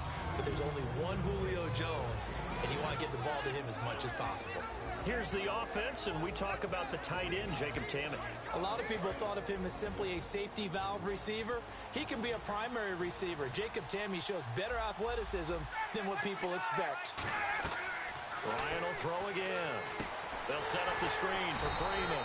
And he'll lose yardage on the play back at the 37-yard line. So he loses 3 yards there. Now 3rd down. Now that screen there on 2nd down certainly didn't develop how they had hoped. Is that one they should have even tried, or is that one the quarterback sticks in his pocket? I think the latter. I like what you said there, because trying it is one thing. We can second-guess just about every call. But in this case, when you realize that it's broken down, just throw it at the feet of your intended receiver so that no one can pick it off, right? You don't have the ball tipped up in the air, and you come back and try to pick up the 1st down on 3rd down. That way you don't lose any yardage. He was trying to hit Taylor Gabriel that time. And 4th down coming up. It's not just the offensive lineman and the guys charged with protecting him that take it personally. When the franchise quarterback is dropped on the ground, it runs through the whole organization from the owner all the way down. It's like every single time he goes down, everyone holds their breath. Not only do they hold their breath, but they feel the hit as well. They're just trying to think of ways for it not to happen again. Now Ryan. And it is incomplete. Dan Quinn's guys unable to come through there on 4th down. And the Panthers will get the football back. The Panthers offense here, they get ready to head back on the field. And the last drive, the first drive for them, not very good. 3 and out. What do they go to here? Well, you don't look down at your play sheet and say, this is what the problem is. Yeah, let's find out who my playmakers are. Get the ball in their hands and maybe the offense will move a little bit better. Sometimes it's more important to get it to the right people rather than dialing up the right number. Exactly. Or the right play, yeah. That too. What a way to start a drive. An excellent run, a tone setter, and now, if you want to take a shot on 2nd down and go play action and make it look like the same exact play and throw it over the top, you can do so because you've established the run in a big way.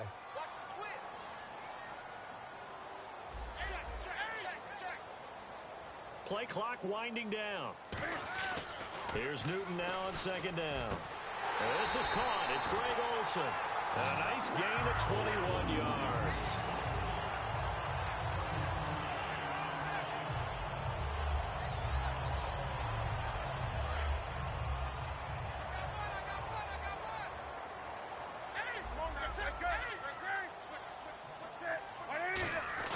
Now Stewart on 1st down. And he'll get a little over 2, maybe a full 3 down to the 32-yard line.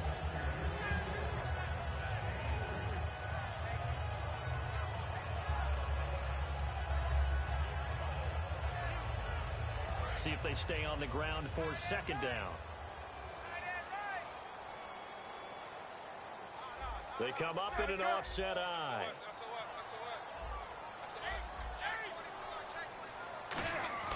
On 2nd down. Cam fighting. He lost the football. It's out. And now look at him go. 20, 10, 5. And this is going to be brought back. It's a scoop and score for the Falcon TD.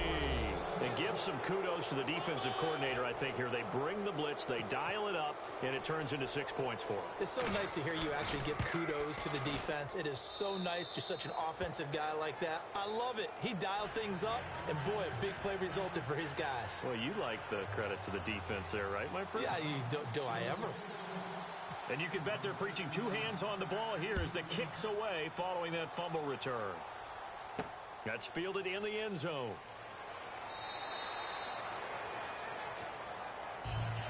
Carolina getting set to take the field.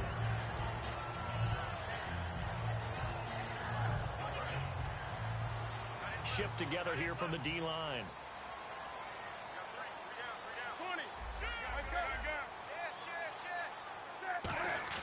They'll start the drive with a run by Stewart. Looking for a seam, but finding none. He'll get back to the line of scrimmage, and that's it. That's going to go as a loss of a yard, and it'll be 2nd down.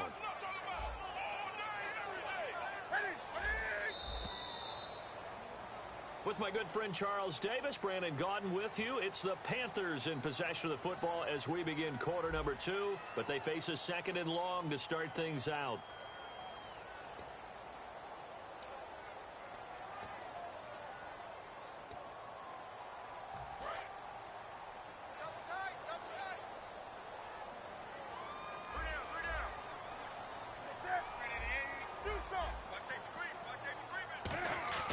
To throw is Newton. Caught on the left side by Benjamin. And give him 17 yards that time as that'll move the chains.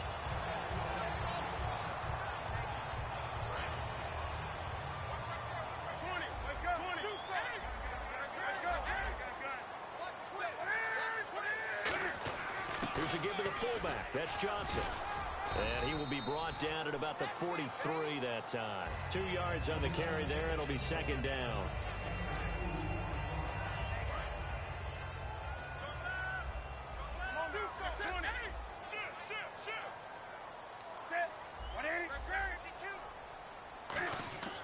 Newton to throw. And Olsen over the middle. And he takes this one down all the way near the 30. A good pickup there, 26 yards. So after that big play, let's see if they can catch their defense maybe on their heels.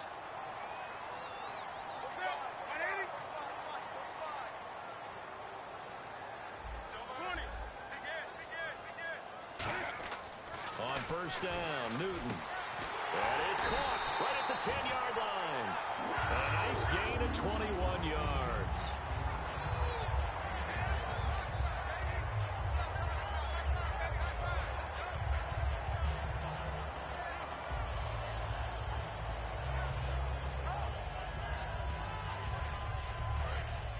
Possible run anticipation here as the D-line sandwiches together. They come up in an offset eye. And from the 9-yard line now, it's first and goal. Back to the ground now with Stewart. A good run of 6 yards there. Gets him closer to the goal line with second down coming up. A lot of people call the toss a probing play to see what they can get against the defense, to see how they adjust and react. Their probing's working pretty well. That was a very nice run.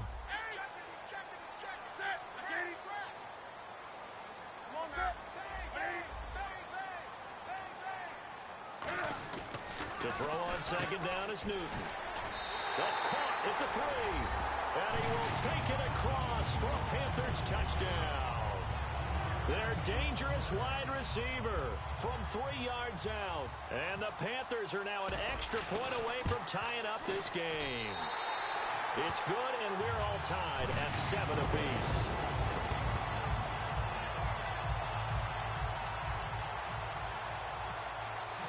So we're right back where we started, all even as the kick's away. That'll be taken in the end zone. They'll bring it back to just about the 25, call it the 24-yard line. Atlanta now coming out on the field. And last time out, went for it on fourth down, turned it over, gave them great field position, turned it 6 points, so they've got to recover here, Charles. It's amazing what one decision can do in the chain of events, right? The decision to go for it on fourth down. Caused all of that. It caused every bit of it, but it showed confidence. Hey, I've got confidence in you guys. Go pick it up for them. Didn't happen. Also showed confidence in the defense. They didn't pick up their end of the bargain, so now they've got to come back out and start over and rebuild that confidence.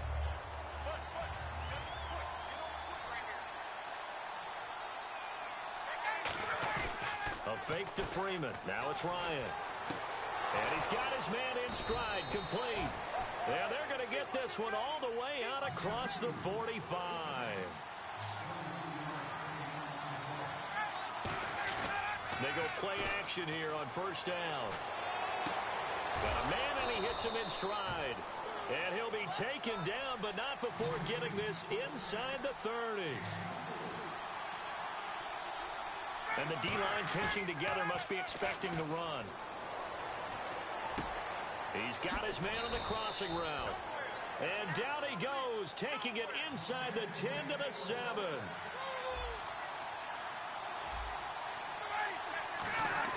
Now a play fake here on first down.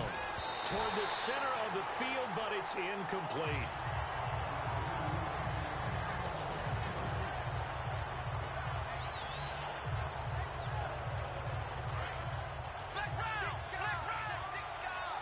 They'll come up now in the Wildcat package.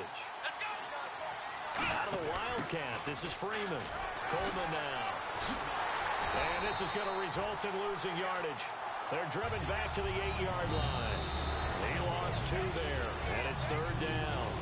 2 minutes to play in a tightly contested first half. Back with more from Charlotte after this. They'll put 2 receivers left, 2 to the right. Now it's Ryan. And this is caught for a Falcon touchdown. Julio Jones from 8 yards out. And the Falcons have taken the lead. Well, that's about as quick of a passing touchdown as you'll ever see right there. Everyone has a section in their playbook called the quick game. That was a super quick game. Out of the hands of the thrower, bam, right to the receiver, successfully for a touchdown. How in-depth is that quick game part of the playbook? It's pretty in-depth because people want the ball in the hands of the quarterback into the playmaker's hands downfield as fast as possible. There are a lot of plays, a lot of options involved with that. And onto the field, here come the Panthers. And that last drive, a long drive, but not just that. They had a great air attack going. Do they stick with that? I would think that they would, because if they were confident enough to do it on the last. And they get to Newton and take him down for the sack. It'll be a loss of 7 on the sack, and it brings up second. Well, they go play fake. The problem is nobody was faked out. And when no one's faked out, what's the end result? Sack. Quarterback gets hit. We got 3, fellas. We got 3. Come on now. Check 26, check 26. Here's Newton now on second down. Benjamin with it over the middle. They get 14 back, but it leads now to a 3rd down.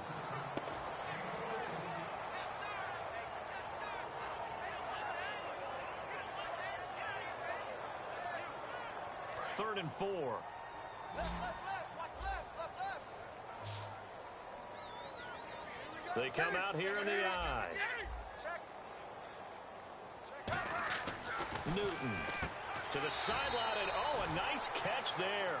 Made sure the feet were inbounds, and they were. And that's how you pick up a first down.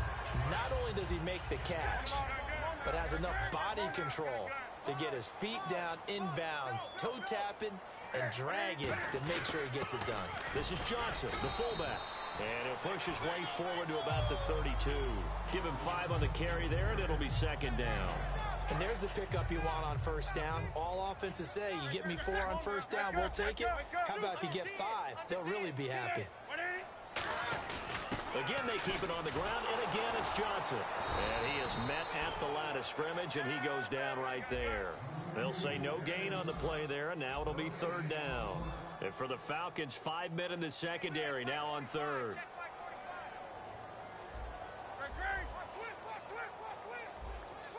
Come on now. Check. Fresno. Come on now. Jim. Now it's Newton. And he fires one that's intercepted. Oh, he's got a little daylight. And he takes this one back into the end zone, and the Falcon defense has a touchdown. Well, we know this defense has athleticism. Spots like that prove us right.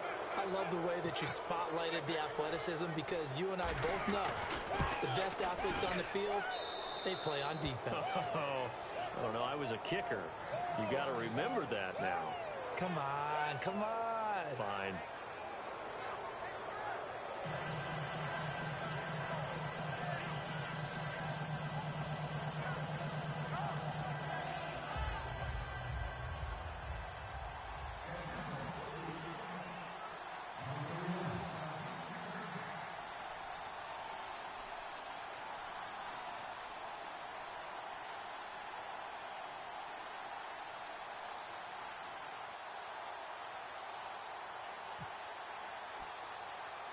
So they throw the pick 6. They'll get another shot at it now as this one's in the air. This is taken near the 13. And they're going to start this drive in pretty good shape as they get it up past the 30. Carolina getting set to take the field. And with time quickly fading here in the second quarter, not sure how aggressively, offensively they want to play this. I think we'll find out just how much they trust their guys in this situation if they decide to take a shot. They'll come out in the pistol. Coming off the pick 6, it's Newton. And Olsen over the middle. And he'll be taken down, but not before he gets into enemy territory. Now, whistles come in. We're going to get a timeout here by the offense. It's just their first, so they'll have 2 remaining here before we get to halftime. Here's Newton finding time. He's going to rifle one, and he'll take this into the end zone. Touchdown, Carolina. Kelvin Benjamin in the final seconds of the first half. And the Panthers are able to get this back within a touchdown. It's up and good. This becomes a 21-14 ball game now.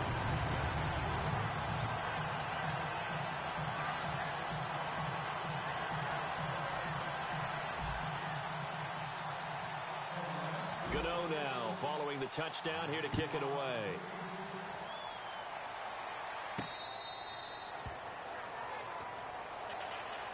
Now the Falcons offense gets ready to head back onto the field.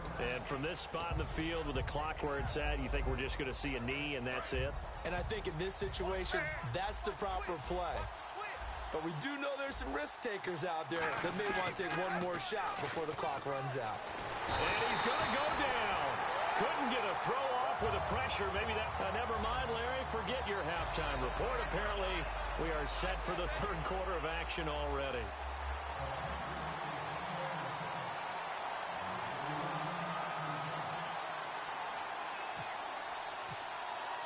So both teams have their marching orders, and we'll get going again here in quarter number 3.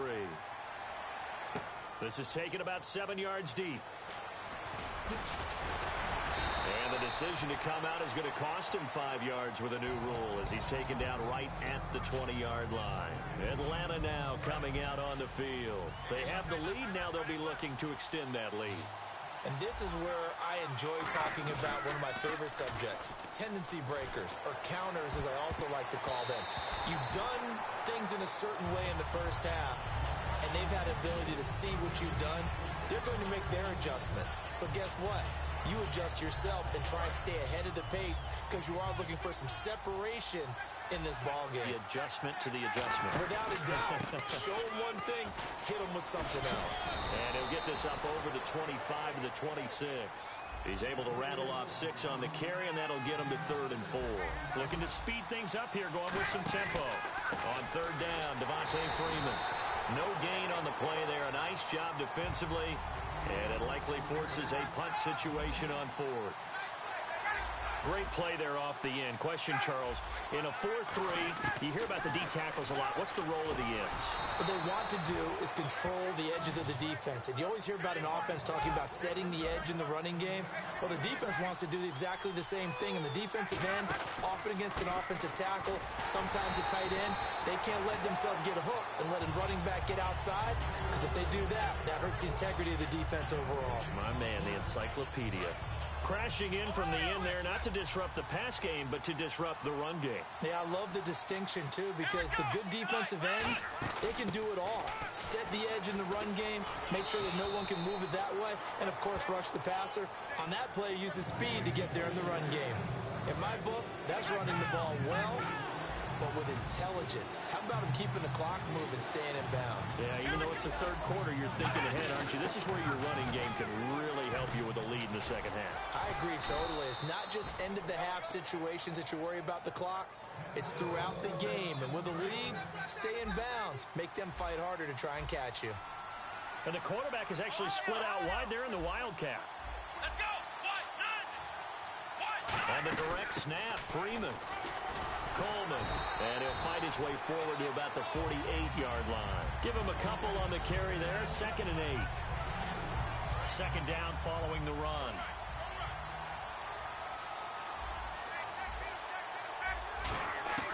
This time Ryan will throw. He's got time.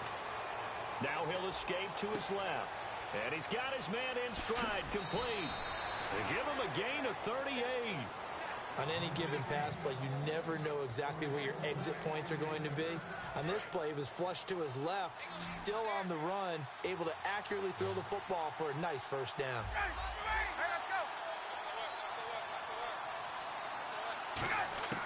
From the red zone now, here's Ryan on 1st down.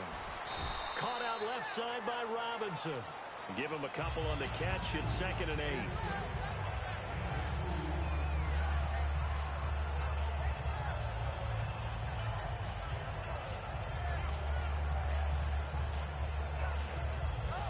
the offense readies for play number 10 of this series.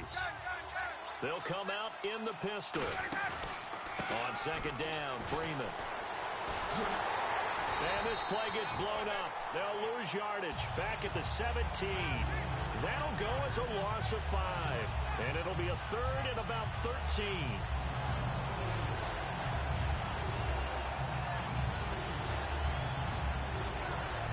Long drive. The defense just cannot seem to catch a break and get off the field. A fake to Freeman. Now it's Ryan. And that is incomplete. The Falcons will call on Matt Bryant for the field goal try. From the left hash, this from 34. Oh, they flip it to the kicker. He looks like he's going to throw it. This will be caught just inside the 10. And he is into the end zone for a Falcon touchdown. Jacob Tammy from 17 yards out. And the Falcons will extend their lead. Oh, they flip it to the kicker. He looks like he's going to throw it. This will be caught at about the 3. And he is not going to get in there. He stops short of the goal line, and the lead is going to stay right where it is. That's fielded in the end zone. The Panthers offense now, they head back on the field for their first possession of the second half. They're down in this game. A chance for the offense, though, to put something on the board, get some momentum here in half 2. Try and get things kick-started for them. And you know at the half, they discussed how they were going to get that done. This is where scripting comes into play a lot of the time. How many plays do you script coming out of the second?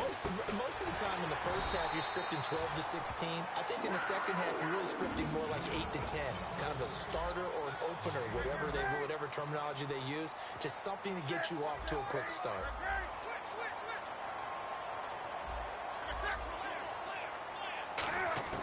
Now it's Newton here off the bootleg. Wide open receiver complete. They'll get 23 yards there. And that leads to a Carolina first down. That crossing route is so effective when you hit it just right because you get a guy on the move, and then we see the end result there. Nightmare for the defense. They got a guy with a full head of steam. Not only does he catch it, but he picks up additional yardage after it. Now a first down throw for Newton. Caught on the left side by Benjamin. Give him 9 there on the first down completion.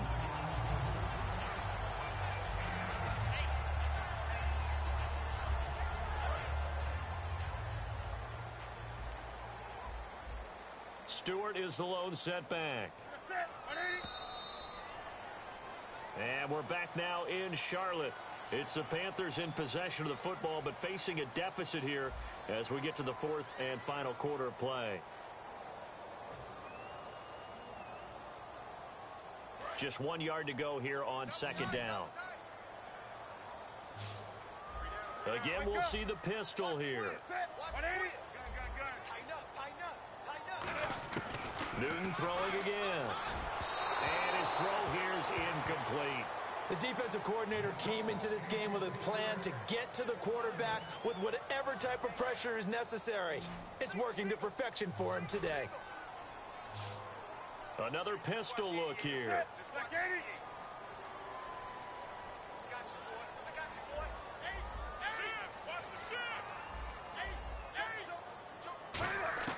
Newton looking to throw on 3rd and 1. And he couldn't hang on to it through the contact. Incomplete. On 3rd and 1, I think everyone in the stadium thought they'd try and run the football there, but they tried to surprise the defense and hit something through the air. Instead, it results in an incompletion. And no move to get the offense off the field. They'll stay put on 4th and 1. They come up in an offset eye. Desperation time. Newton, 4th down. Gets it to Benjamin. It's caught. Touchdown, Carolina. Kelvin Benjamin, his 2nd touchdown of the afternoon. And the Panthers have got it back to a 1-score game. And the lead will shrink to 6.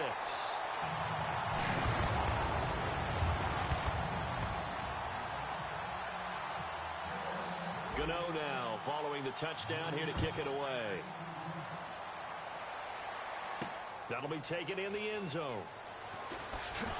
And he probably should have stayed in the end zone as he'll muster a return up to only the 14-yard line. And the Falcons now making their way back out onto the field. And they will simply, Charles, be looking to duplicate what they did last drive when they were able to push it in for 6. And they hope it'll be that easy, right? To be able to take exactly what happened before, replicate it. And he's going to be brought down.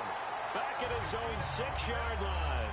K1 Short with a great push up front. He picks up the sack and a loss of 8.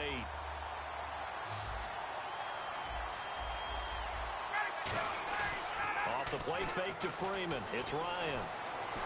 Trying to lay one up deep. And that's caught inside the 35. Touchdown, Falcons. Julio Jones, 93 yards. And the Falcons will add on to their lead.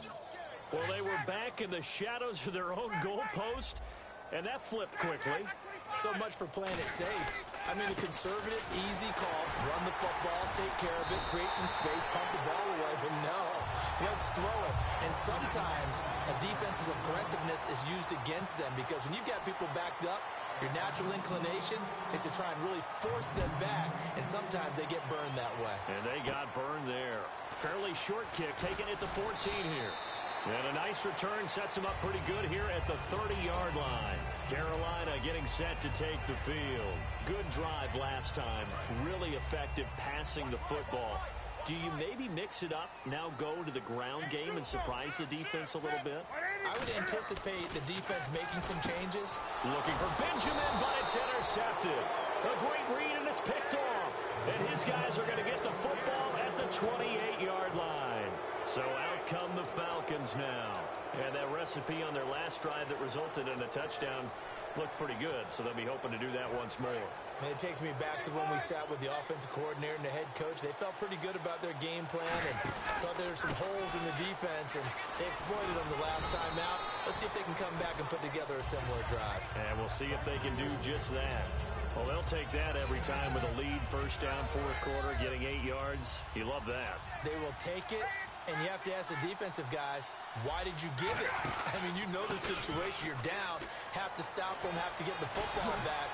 But 8 yards on first down puts them back on their heels. That one goes for 16 yards. It sets them up first and goal. And that run was what a lot of people call an explosive run. Gave them good yardage, solid yardage. They feel good about the whole thing, and they did it behind a 2 tight end set.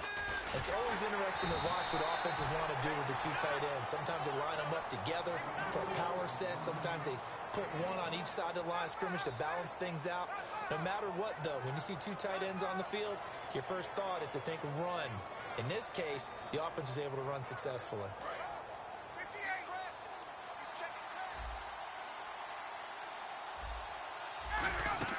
Now they'll throw it with Ryan. That's caught at the 3. And he'll take it into the end zone. Touchdown, Atlanta. Julio Jones from 3 yards out. And the Falcons use the short field to their advantage as they cash in for 6. Bryant now to tack on the extra point.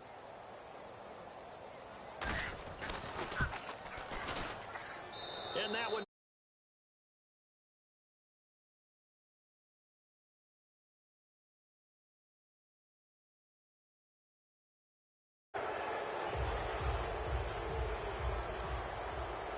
And after the touchdown, here's Bryant now to kick it away.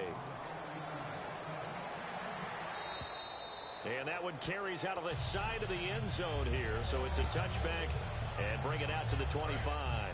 And the Panthers coming out now. And last time wasn't pretty. One play and an interception. We'll see if they can do better. I want to see if they want to go ahead and throw the ball again now on this drive after what happened on the last one. Throw it on the first play. Give the quarterback some confidence. See what happens. Oh, the ball comes out on the hit, but they'll say it's incomplete. We just saw another example of really good defensive football, which has led to the cushion that they have in this game. Got to him once again, knocked him on the ground, forced an incompletion. And they've set the tone. It's one thing to set the tone, another to come in here on the road and set the tone. Offense still needing 10 yards. Second down. Watch left. Hey. Got three. Three down. Good. Watch the edge. 20. Watch out. Second and 10. Newton again. And look at this. Cam Newton intercepted a third time. A great read, and it's picked off. And his guys are going to get the football at the 28-yard line. Atlanta now coming out on the field. After the interception, here's Ryan. On the move to his left. He's going to go up top for the end zone. So they took a shot on first down, but couldn't connect. The best receivers we know always tease their quarterbacks that, hey, no matter what you do, you cannot overthrow me. Well, guess what? That's exactly what happened on that play. Normally, they timed it up pretty well, but on that one, he just overshot it. It's a loss of 2, now third down. Hey, a lot of points have been scored in this game, but what a nice play by the defense. Stepping up on that one, maybe they'll get things going in their direction after a play like that. Here's Ryan. He's got Sanu. But he will have the first down before he's tackled at the 12. And the offense moving quickly to the line. He's played a great game that continues right there, even with this lead, confident to throw the pass and have the reception made. There's no doubt who the leader of their team is there? There's no doubt who they want to ride all the way to the finish, because strategy would tell you run the football, run the clock down. Instead, they're letting him throw it because they feel that confident in what he's getting done.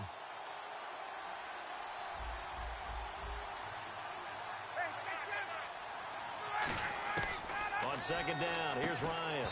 And incomplete there. A nice hit. Jars the ball free and brings up third down.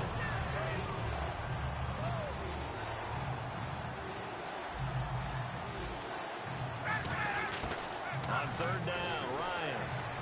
This will be caught at about the 6. 2 yards is all they'll get on the completion. It's fourth down. Whether you're playing West Coast offense or not, one of the maxims of the West Coast offense is you're either throwing a touchdown or a check down. In other words, look for the big shot, but be smart. And I think they did exactly that on that play. They didn't get the first down, but they're taking care of the ball well. Yeah, and being rightly cautious with that lead here in the second half. On the key, and he will take it in for a Falcon touchdown. Matt Ryan scoring on the sneak from a yard out. And the Falcons use the short field to their advantage as they cash in for 6. Check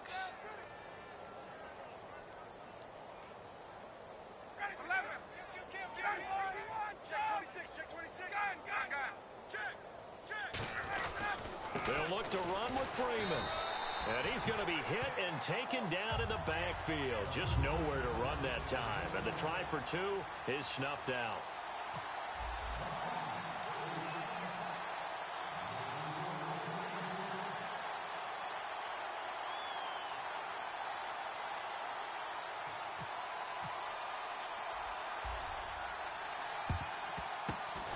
Like the Panthers' hands team does its job. The risk reward of the onside kick. When you don't get it, the risk comes out to play, and here they gave up great field position. And that's the key to everything, because you're trying your best to press advantages when you have them, and field position leads you to that type of play calling, and whether you want to blitz or whether you want to throw the ball deep, those types of things. Not giving up that type of field position, the advantage is switched to their opponent. Cam fighting. He lost the football. It's out. And his guys are going to get the football at their own 47-yard line. And here now come the Falcons. They come into enemy territory, and I don't care what the matchup is in the National Football League. You're up like this late in the game on the road. This feels pretty good. Oh, it feels fantastic. Anytime you get a road victory in the NFL, that's a big-time accomplishment, and to do it this convincingly, That just tears up the script that every home team has, which is nobody comes into our house and pushes us around. They took care of business today. Yeah, they pushed around, and now the final stages of this one. Second down following the incompletion.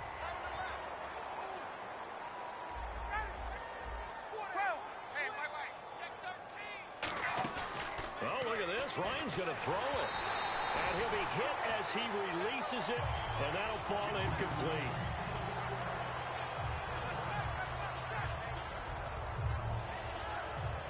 $10 yards to go on third. They'll put 2 receivers left, 2 to the right. From the gun on third down, Ryan. He's set, looking for Jones, and it's intercepted. A great read, and it's picked off. And his guys are going to take over at the 21-yard line. Carolina getting set to take the field. They're down big here late. I don't know. You just one last drive here for pride. Some people like to do that. I remember playing for a guy once. We were down huge, and someone said, "Coach, what do you want to call?" He just waved a hand like, "Who cares? Let's get out of here and we'll do something some other time." But some teams like to do something at the end to feel a little bit better as they continue to move forward. Yeah, probably just want to put this one behind them.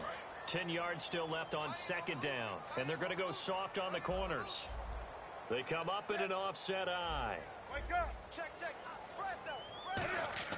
Back to the air, Newton on second down. Throwing middle, but it's incomplete.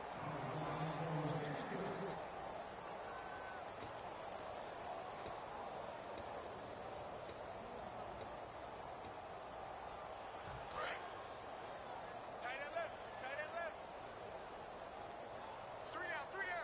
Hey, check. 3 down. Set. What ain't it? On the ball. Jim. Wake up. Hey, check 24. Throwing on third down, Newton.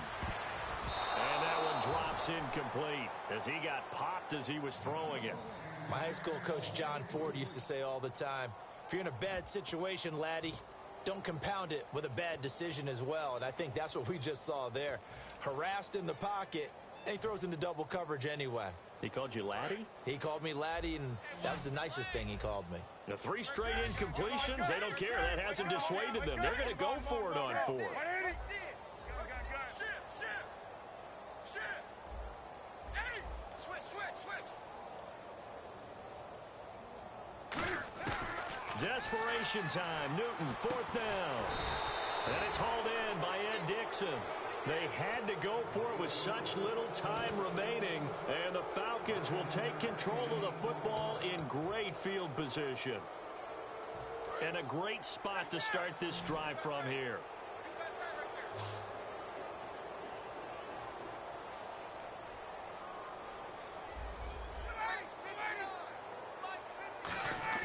Ryan wants to throw it. Surveying the field. Under pressure, and he will go down. Sacked back at the 38. Defensive end gets in there that time. They were in a 4-3. What's the responsibility of the ends versus the tackles there, Charles? Well, most of the time, when you talk about the ends, they're your pass rushers. They're the guys that you turn loose to try and get. A battle for it, and it's intercepted. A great read, and it's picked off. And a big turnover there as his guys will get the football back. Here's the Carolina offense as they get ready to take over here. They have a little bit of time left here, but this one not going to go their way. And this is where, in this situation for me, you just go ahead and run out the clock, shake hands, congratulations, and move on. Because now, you're not going to make up for what's happened during the game in this last sequence. We'll see what they do here in this last sequence. And quickly, they get to the line. Now a first down throw for Newton. Now a desperate. Oh, this is taken in. It's complete. Touchdown, Carolina. A big play there with his second touchdown of the afternoon. And the Panthers, they're able to draw a bit closer. Well, if you've got him in your fantasy league, you like his production, his second touchdown of the game. But right now, his team is trailing. Fortunately, he's playing pretty well and trying to keep him in it. Now, they might need a little more from him here. Yeah, I wouldn't be surprised if they continue to call his number. Right now, he needs his defense to step up and give him a chance. So despite the huge deficit, they're going to keep fighting. Here comes the onside kick.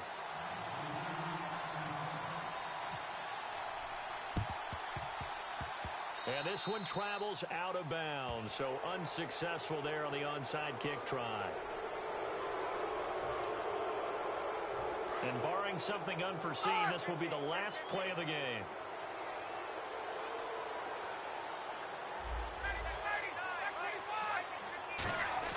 Now it looks like he'll throw here. He's going to let it go again. And he's going to be intercepted a third time. A great read, and it's picked off. And that will write a finish to this ball game. A big offensive explosion helped leading them to victory. And the defensive guys, they're just saying, hey, put those points up every week. We'll just keep winning. They will gratefully accept them, won't they? It makes their...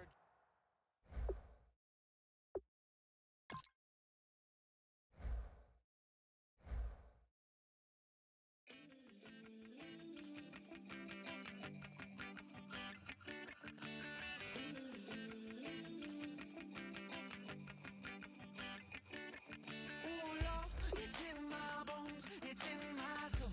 You're never gonna break me down, oh no. I've got gold running through my veins. One shot, straight to the heart. No, I won't drop. You're never gonna slow me down. I've got the energy of a tidal wave. You don't.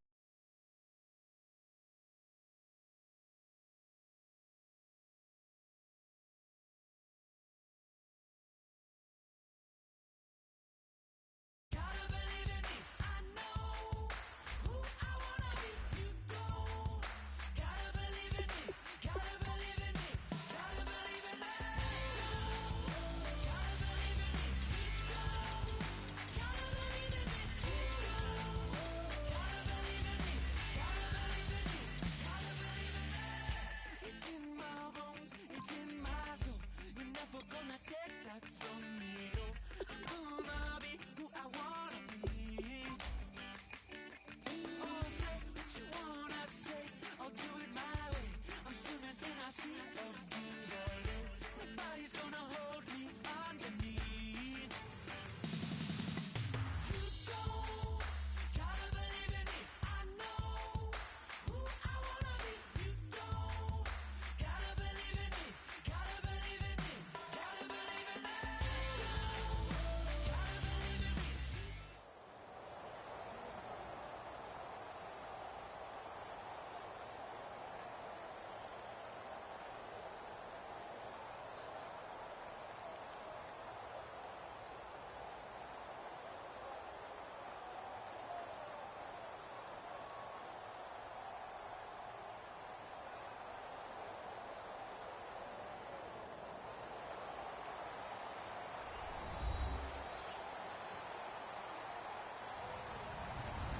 Hello, everybody. I'm Larry Ridley, and this is the NFL on EA Sports.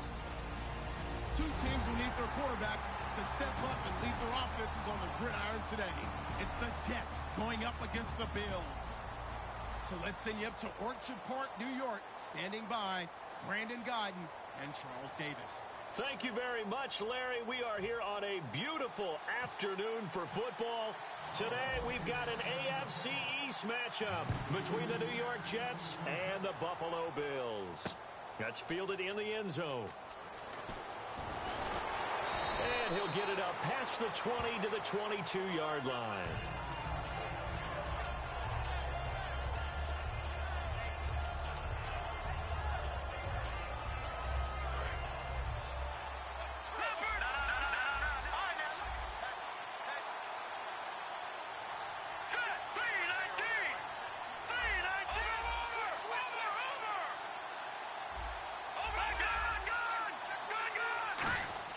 Here's Patty.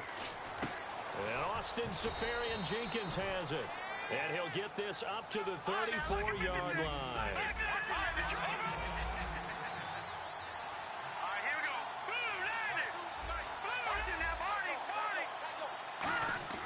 Patty now. He couldn't quite hold it. Got hit. Ball pops out. Incomplete. And a lot of the weight of this offense falls on the shoulders of the running back. That's because the offense knows if they give him any openings, any opportunities, he can turn it into a big play at any time. All right, here we go. Green, touching that body. He'll try again with the arm here on second down. Pass incomplete. Here's the 11 starters on defense for Buffalo, and the new coaching staff really coming in. They can look at two numbers, kind of yin and yang. They're good against the pass, 6th in the league, 29th, though, against the run. Well, if you look at this new coaching staff that has taken over in Buffalo and trace their past, it starts with them stopping the run. Into double coverage, and it's intercepted. Picked off by Aaron Williams.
And some changes here as the D-line separates some. Now a play fake here on first down. It's complete to his tight end, Charles Clay. It's a gain of 24 that time. And it'll give the Bills a first down.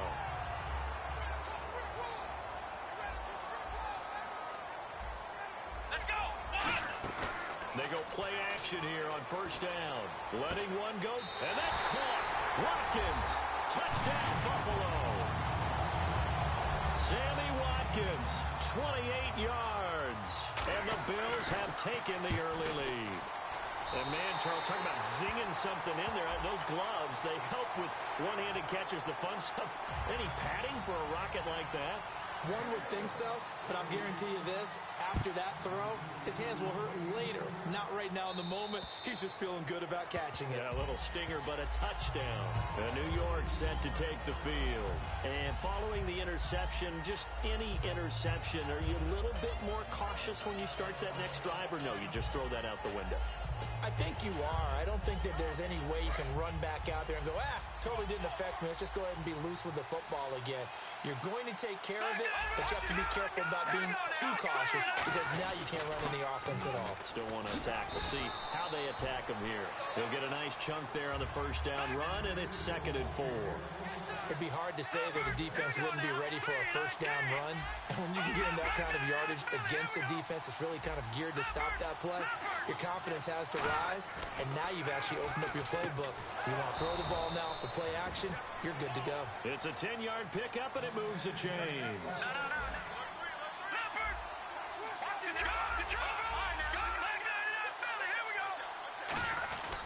On first down, this is Forte. And he takes it past the 45 and down at the 46. 5 yards on the carry. Good pickup on first down. And after the play on the ground, that brings up 2nd down here. They come out here in the eye. He'll drop to throw. Oh, he dropped it. They were looking for him in the middle third. He couldn't catch it. Now 3rd down. So 3rd and 5, 3rd and medium here. The Bills bring out a couple of extra defensive backs to defend this 3rd down play. Yeah, they're going dime. Back to throw here. He's going to loft one deep left side here. A 50-50 ball here, and it's intercepted. Picked off by Stephon Gilmore. And a big turnover there as his guys will get the football back. Now the Bills offense gets ready to head back onto the field.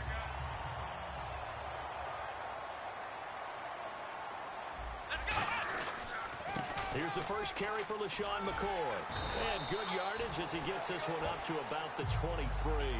For McCoy this year, 5th time in his 8-year career that he's topped the 1,000-yard mark. Charles, first time he's done it with the Bills, though, finished with 1267. And he's the type of player that you can build around. And what I mean by that is, as a runner, as a pass catcher, he does a little bit of everything, and he opens up the offense for everyone else around him, the complementary players. But he's a guy, heavy-duty ball carrier, and also get him in space, and he can break people down. And if this offense is going to flow today, certainly the running back will be a key piece. Without a doubt, because they asked their runner to not just do that, but to block, to catch, to help set a tone for their offense. And he'll get nothing out of that one. And how about this one now? In their own territory, a gutsy call. They're going to go for this on 4th and a yard. And they'll run it with McCoy. Oh, the hurdle. It'll be a gain of 8 yards, and they're able to pick up the conversion here on 4th down. I tell you, on 4th and 1, when you're way back on your side of the field, I thought this might just be an attempt to draw them off and get the first down that way. But they were going for it the whole time. A fight for the football, and it's intercepted. A great read, and it's picked off. And they will take over at the 26-yard line. And New York set to take the field. And following the interception, we'll see what they can put together on this drive. I can hear my old college coach right now. He always used to tell us before every game, the team making the fewest mistakes will win. What they're hoping is that last mistake is their only one of the game. Coaches, that's all they talk about, turnovers, right? Minimizing those. Under a heavy rush, and down he goes. They get him that time thanks to the safety blitz as he sank for a loss of 4. And their inaugural sack of the game coming from an unlikely source. You mean it wasn't a linebacker? It wasn't a defensive end? It was somebody like you. Oh, my goodness. Yeah, that's a surprise for the offense. That's not what they normally get when they think about pressure. And the offense looks to pick up the first here on 3rd after that incompletion.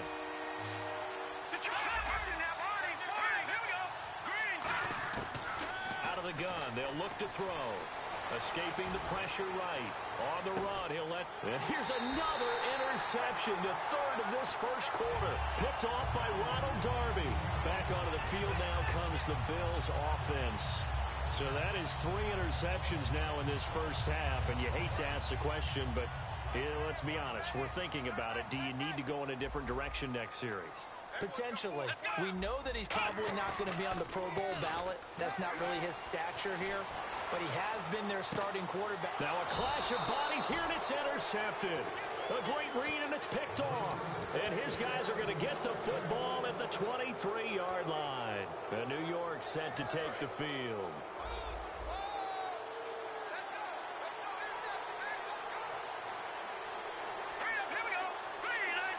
In motion, Safarian Jenkins. They go back to the air here after the INT on the left. And his pass is intercepted for the 4th time today. A great read, and it's picked off. And they have possession, and they have it at the 38-yard line. And the Bills getting set to go. And last time, 1-play interception. So this offense, they should be fresh. That's a good way of putting it. And I can't wait to see what they decide to do with play calling. Because a 1-play drive where you throw an interception, a lot of people think the very next time out, run the football, don't give them a chance. Maybe play action? I think maybe you go play action, show your core. And he'll take it into the end zone for a Buffalo touchdown. Marquise Goodwin, 37 yards. And the Bills will add on to their lead. As a fan, is there anything prettier than a well-executed post route? No, it's a thing of beauty, especially when it's done like that for a touchdown. The throw, the catch, and how about the run after to get it to the end zone? And this will not be returnable. It's out of the back of the end zone for a touchback. The Jets offensive unit ready to get going here.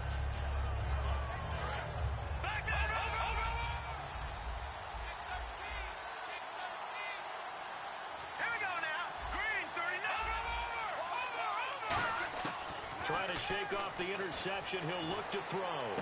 Left side complete. Safarian Jenkins. And they're going to get this one all the way out across the 45. And now the Bills are going to stop it as they call a timeout. They'll have 2 remaining as we step aside here in this first quarter. So the offense has it 1st and 10. Here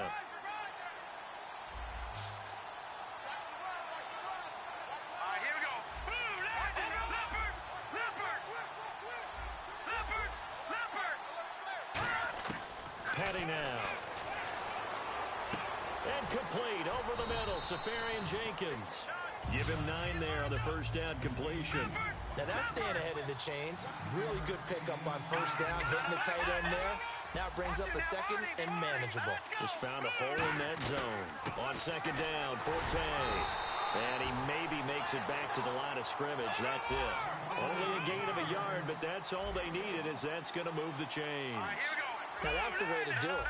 Hand it to someone with vision and good footwork, and add a little bit of power, and you find a way to pick up 1st downs. Safarian Jenkins has it. And he's going to get this one down right to the edge of the red zone of the chalk of the 20.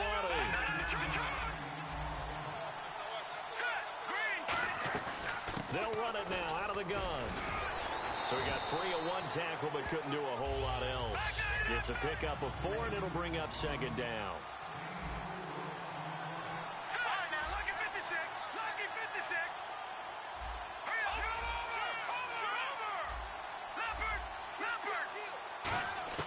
Here's Petty.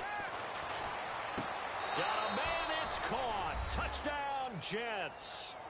Their dangerous wide receiver. A 16-yard touchdown. And the Jets are able to make this a close game again. As a former defender, I would be angry as well. Could not get off the field. Well-executed offensive drive. No matter what the defense tried, they couldn't stop them. With Charles Davis, Brandon Gaudin with you, it's the Jets in possession as we begin quarter number 2 here, as we'll see one following the score on the final play before break. And it's a short kick, taken right around the 19. And they're going to wind up with pretty good starting field position as they get it up past the 35. Here's the Buffalo offense now as they get set to take over here.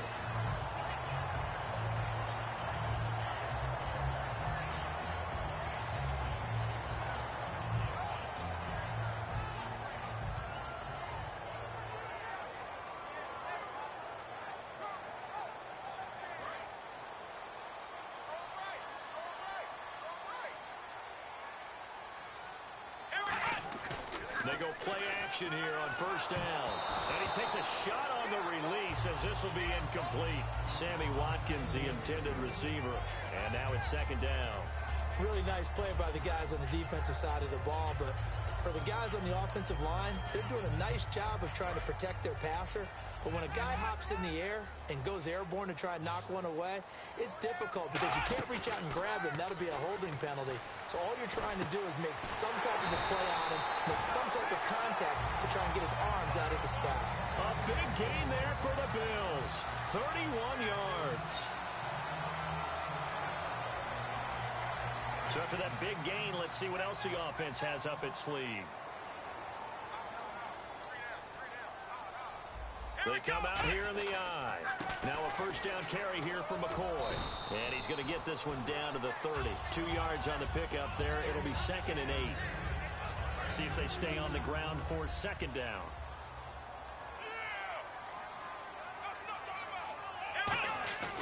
To throw is Taylor.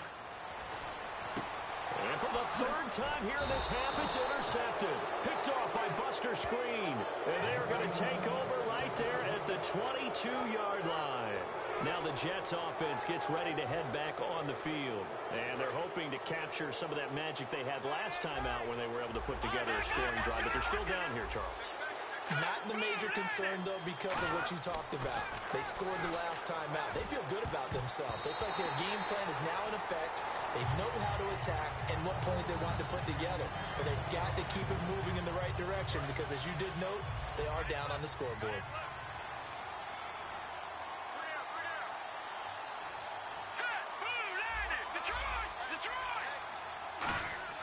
He'll try again with the arm here on 2nd down.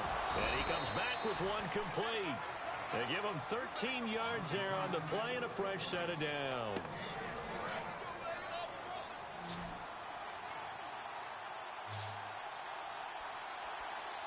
Let's go. All right, now, look at with me, Six.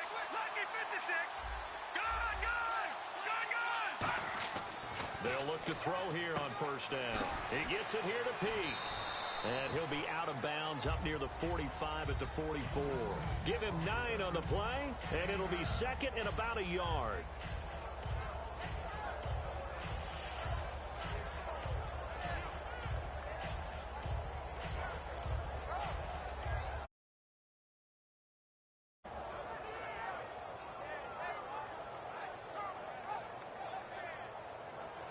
Second down and just one.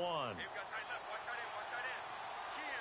Key the tight end. Back in Philly. Here we go. All right, here we go. Blue landed. Blue landed. Watch him now, Barney. Barney. Again, he'll drop to throw. Toward the sideline, he will have the first down. Good catch. He was able to keep the feet in bounds.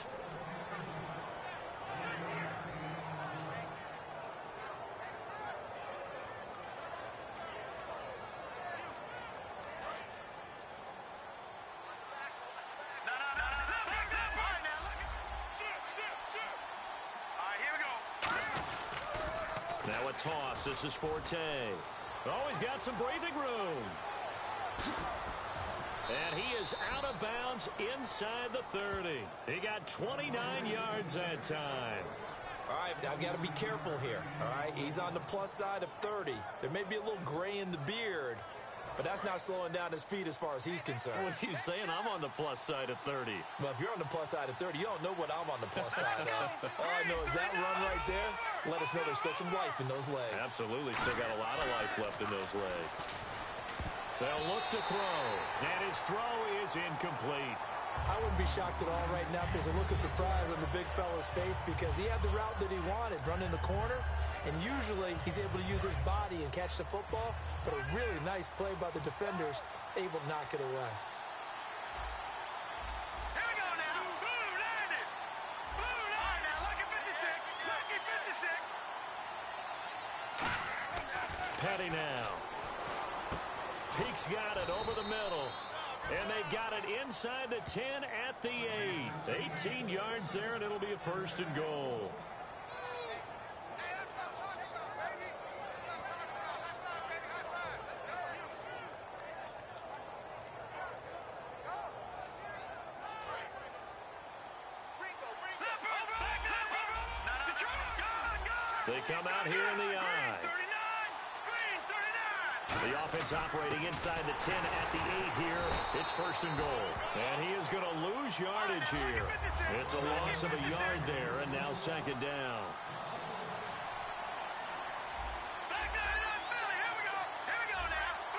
So a defensive brain lapse there and an encroachment penalty. Sometimes when you don't watch the football and make sure that it's snapped, you're watching the offensive player, and they can influence you occasionally and look like they're getting ready to move, and the officials don't detect it.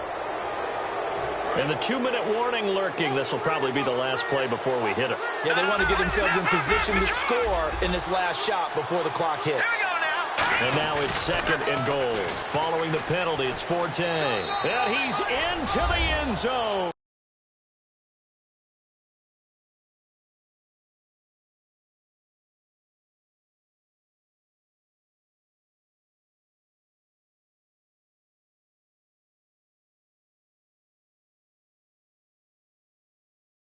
Jets. Matt Forte taking it in from 4 yards out. And the Jets are within a 2-point conversion of tying this thing up. And this time he gets it to go as it is up and good.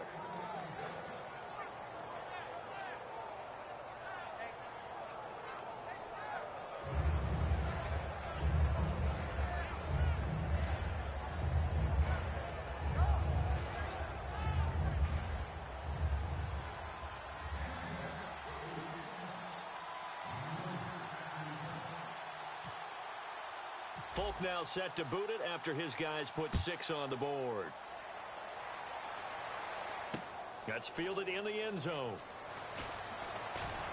Muscles him off. A minute 57 to go in this first half. Back to Buffalo after this. So the D-line's going to spread out. They come out here in the I. They go back to the air here after the INT. And that's caught inside the 30.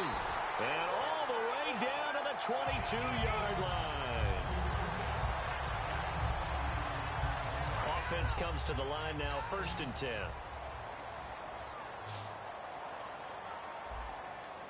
Watkins alone on the left side.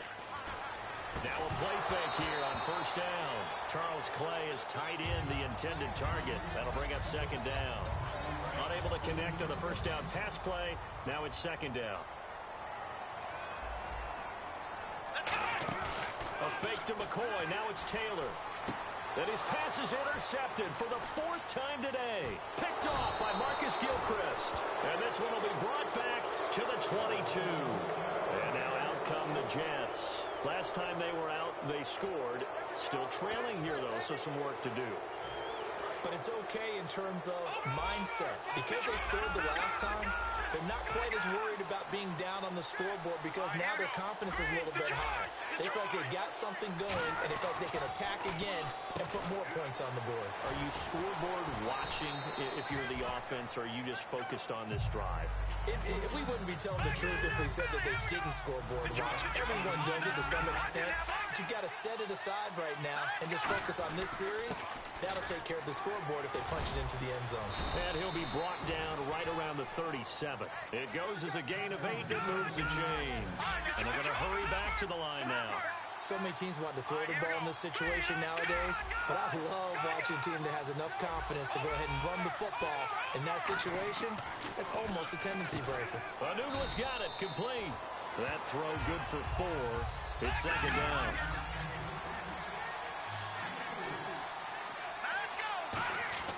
Here's Patty. He's got time in the pocket. Going up top. And the hit jarred it loose. It's incomplete. Fans do love the long ball, don't they? And he already found his guy once. Tried to give him another chance there, didn't he? Yeah, he did. Couldn't connect, but as you alluded to, he does have that touchdown from earlier, trying to keep him in the rhythm.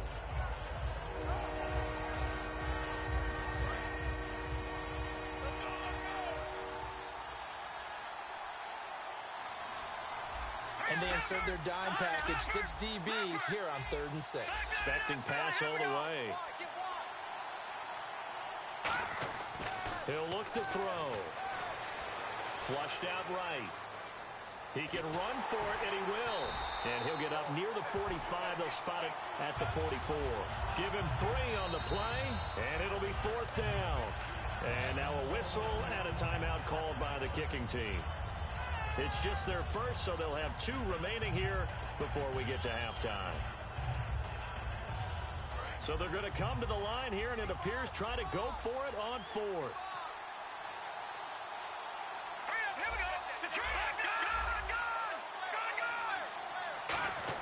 They're indeed going for it as they look to throw, and that is incomplete.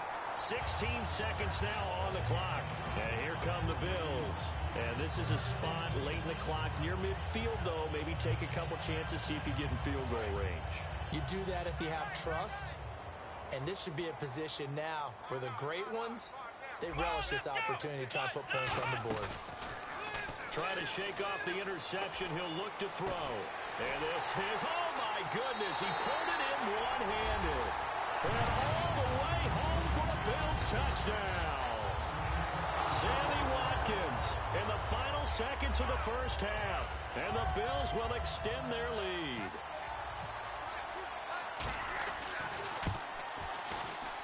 And with that, the lead is up to 8.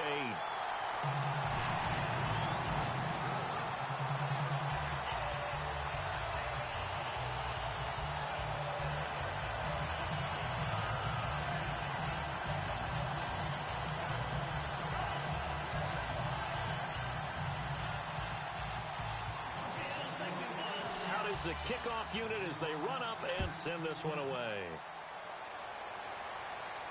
That'll be taken in the end zone. And a pretty good return here. He'll be stopped just shy of the 25 at the 24-yard line. Now, New York set to take the field. And from this spot in the field with the clock where it's at, you think we're just going to see a knee and that's it? And I think in this situation, that's the proper play. But we do know there's some risk takers out there that may want to take one more shot before the clock runs out. All right, here we go. Boom, land it. No, check. Patriot. All right, now, lucky 56. They'll throw now on the final play. And this will be incomplete. 1 second left to go.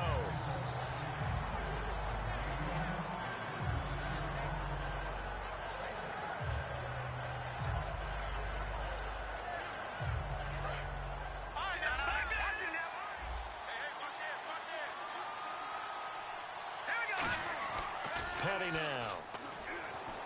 Finding time. Letting one go deep for Anunwa. That's caught inside the 20.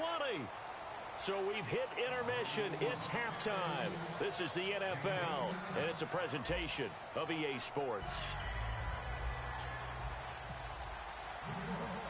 Both teams appear ready for the fight ahead, and we resume action here in quarter number 3. That'll be taken in the end zone. And with a new rule, that decision to bring it out will cost him about 5 yards as he only gets to the 20. Out come the Bills now as they'll go on offense first here in this third quarter. They have the lead now. They'll be looking for some separation here as we begin the third quarter. I like the way you term that because now I think they go a little bit deeper into their playbook. Taylor hit. He lost the football. And they're set up in a golden position here right around the 10-yard line. Here's the Jets offense now getting set to start off this third quarter.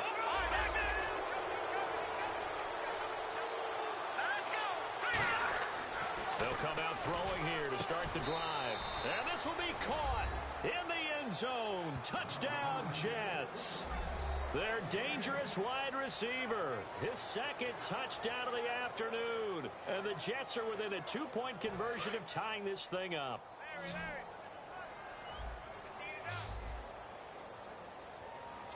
Hurry up, here we go.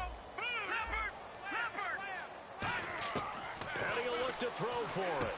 Throws right side. And he's got it. So they went ahead and went for 2 to tie the game, and it works out. Nothing separating these two teams on the scoreboard as the kick's away here. That's fielded in the end zone. And he will be brought down here at about the 17-yard line. And the Bills offense comes out ready to take over. First half showed us some pretty good offense. Tie game, we'll see what the second half brings. And it'll be interesting because I think both sides feel pretty good about what their offenses are doing. Got to wonder what adjustments are being made defensively to try and get a spark and maybe slow down the other side. But here, do you change up anything on this opening drive? Not offensively, you don't. You've got everything going your way. You've probably prepared for maybe some change-ups you might expect, but overall, you like what your game plan's showing you. And on 2nd and 10 now. The defensive line disperses a little bit here, maybe expecting a pass. Play action, it's Taylor. He's going to wind up and air it out. And my goodness, another interception. A great read, and it's picked off. And his guys will take over at their own 44-yard line. Now the Jet offense about to take over as they head out onto the field. And they'll just simply be looking to build off the confidence of the last time out where they scored a touchdown. And confidence is powerful, isn't it? When you've scored once, you feel like you can go back out there and get it done again. Doesn't matter what the defense throws at them. They feel like they're in a groove right now, and they want to get out there and show it. Yeah, hoping to stay in that groove here this go-around.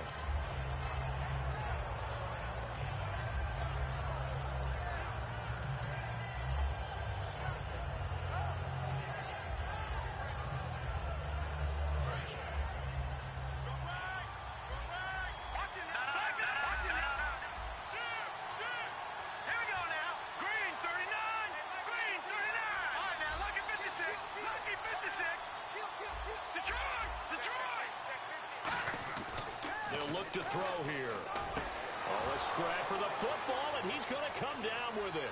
And all the way in. Touchdown, New York. Quincy Anunwa, 51 yards. And the Jets have taken the lead. Partner, one of the cardinal rules of defense is that if you're in position to make a tackle, you need to make it. Well, and if you can't make the tackle before that, You just got to knock that ball down, right? Yeah, something has to happen because we saw the end result there. Missed tackle, he goes all the way and takes it for a touchdown.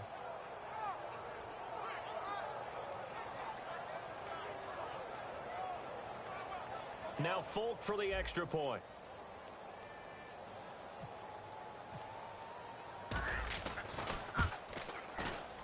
He missed one earlier, remember, but this time he gets it to go.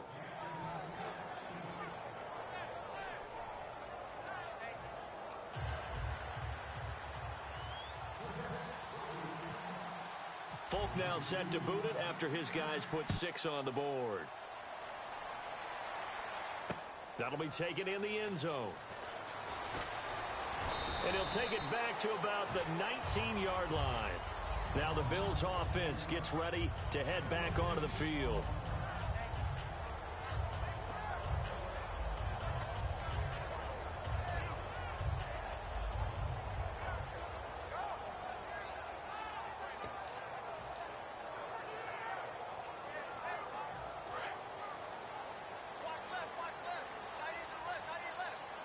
And no press coverage here. They are backing off in the secondary. They'll try and get the running game going with McCoy. Trying to run inside, but nothing there. That's going to go as a loss of a yard, and it'll be second down.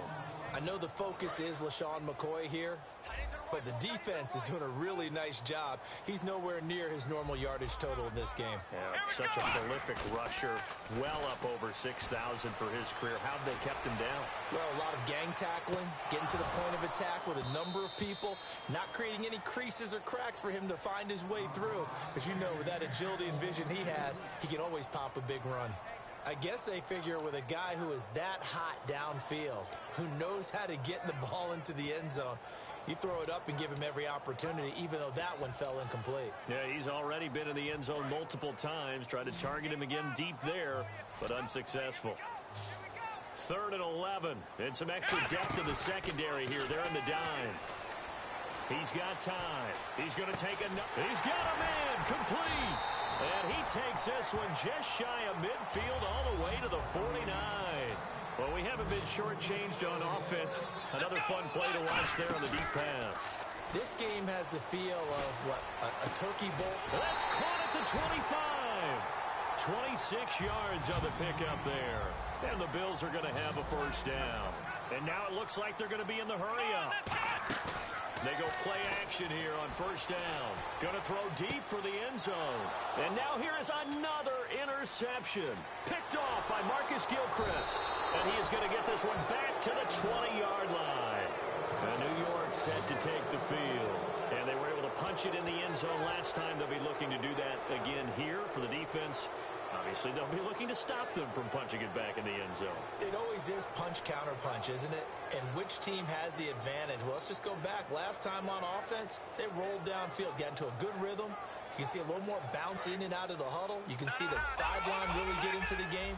So defensively, you're thinking to yourself, how do we take that away from them? How do we get the advantage back? Let's see what they come up with. I think pressure is always the first way to go. You love pressure. I love it. We'll see if they dial it up this drive.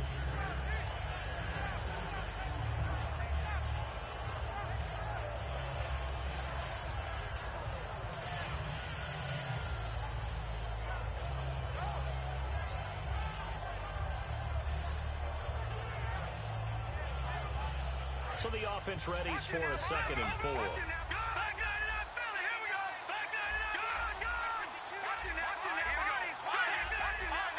They come up in an offset eye. Again they run. Again it's Forte. And they'll take him down at the 31-yard line. It'll go as a gain of 6 that time, and it moves the chains as well. Well, that was a unit that understood exactly where the first down marker was, handed it to their guy who could run it, created some space, and he got there.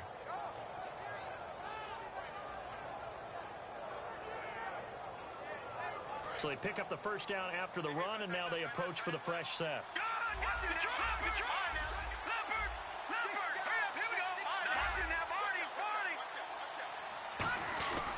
They'll give it up to Forte. And he's going to be met at the line of scrimmage and taken down. Credit him with a 1-yard gain there to make it 2nd and 9. And now they're in the hurry-up. Here's Petty. And my goodness, another interception. Picked off by the linebacker, Zach Brown. And they'll set up shop in enemy territory at the 45-yard line.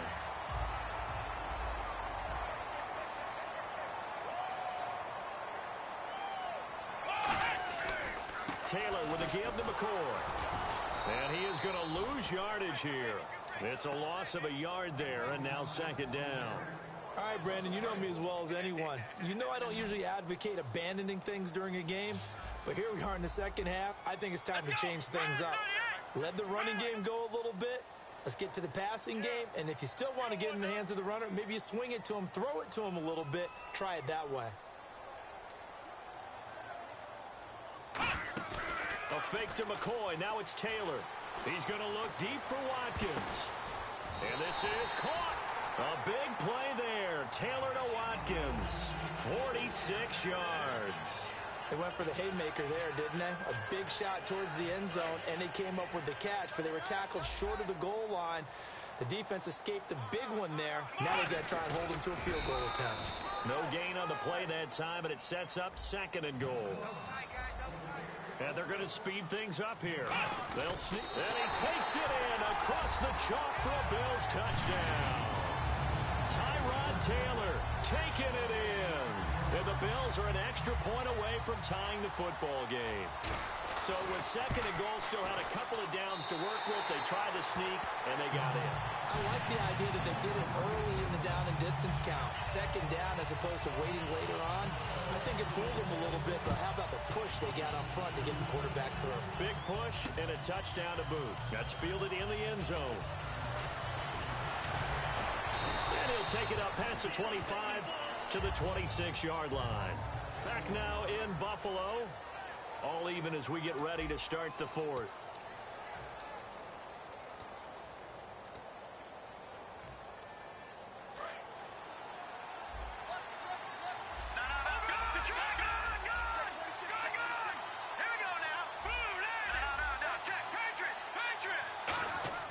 They go back to the air here after the INT on the last drive. Depending on who's doing the covering, zone or man versus a slant route is always a tough coverage, but a lot of guys prefer zone. If they're not backpedaling and their eyes are strictly on the quarterback and they feel the receiver breaking, they just move right to the football as the quarterback delivers, and that allows them to make a play on it and knock it away.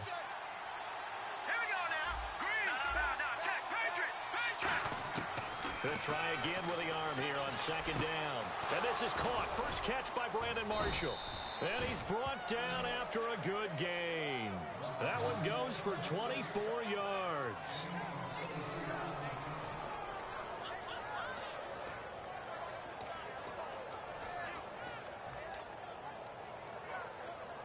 First down and 10 now for the offensive group.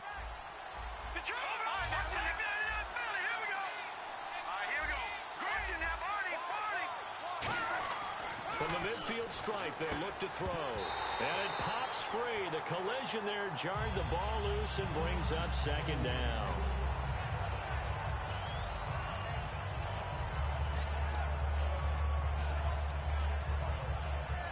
So incomplete on first. Let's see what second down has in store.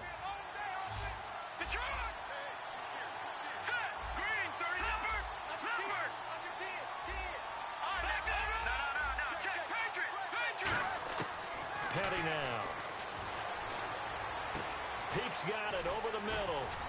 Past the 20. And he gets this one all the way down inside the 20-yard line. It's a big play that time by the Jets. 32 yards.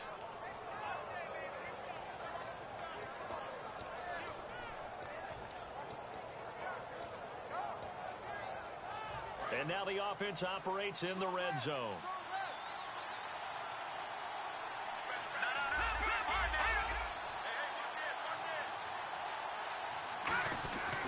On the give, this is their fullback. And he's in.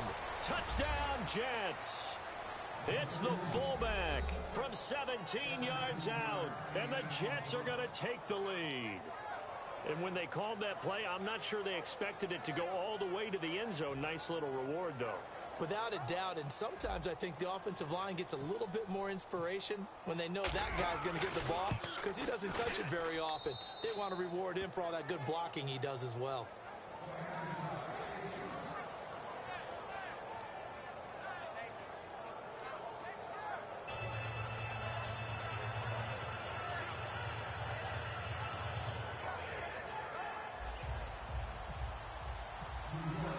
Folk now set to boot it after his guys put 6 on the board.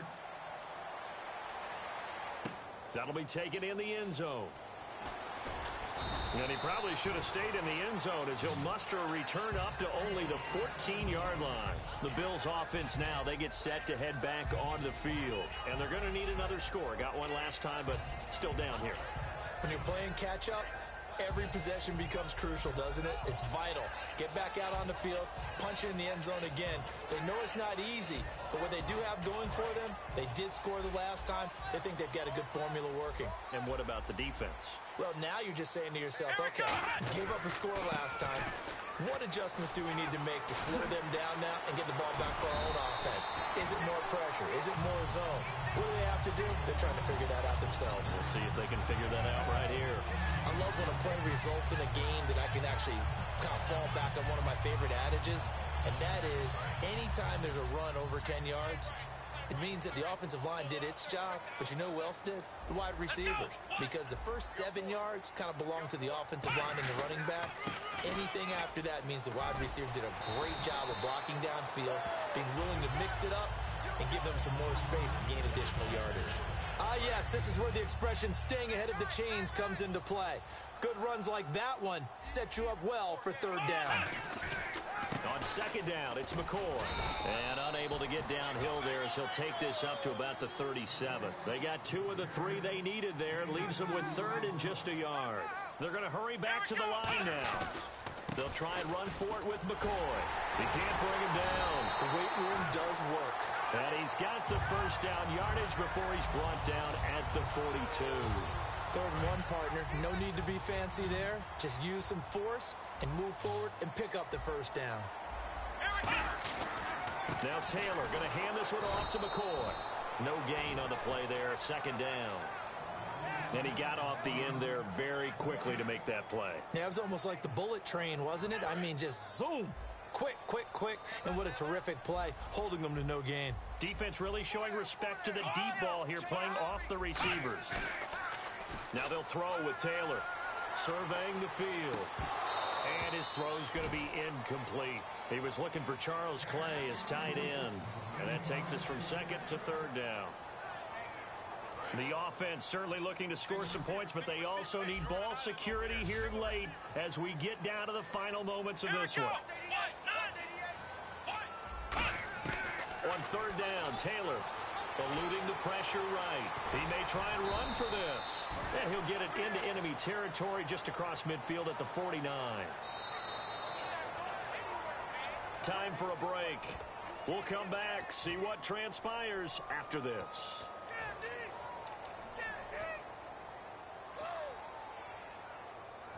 Here's a situation that's kind of right up Rex Ryan's alley. They're going to go for it on fourth down. And they're going to go soft on the corners. They'll go with McCoy. And he's got the first down yardage before he's brought down at the 42. It's a gain of 7. And on fourth down, they're able to convert and move the sticks. And a new set of downs here after picking up the first on the ground. Here we go. What? They'll look to throw. Flush to his right. It's a gain of 9 yards. And it'll be second and about a yard to go for the first.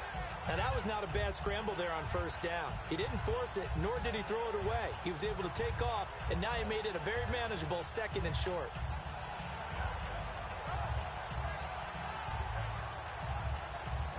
Now, this will be the 9th play on this drive.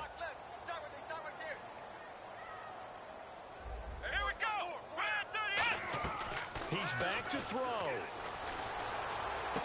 This will be caught at about the 3. And he is into the end zone for a Buffalo touchdown.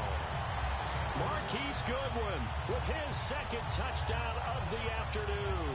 And the Bills are an extra point away from tying the football game.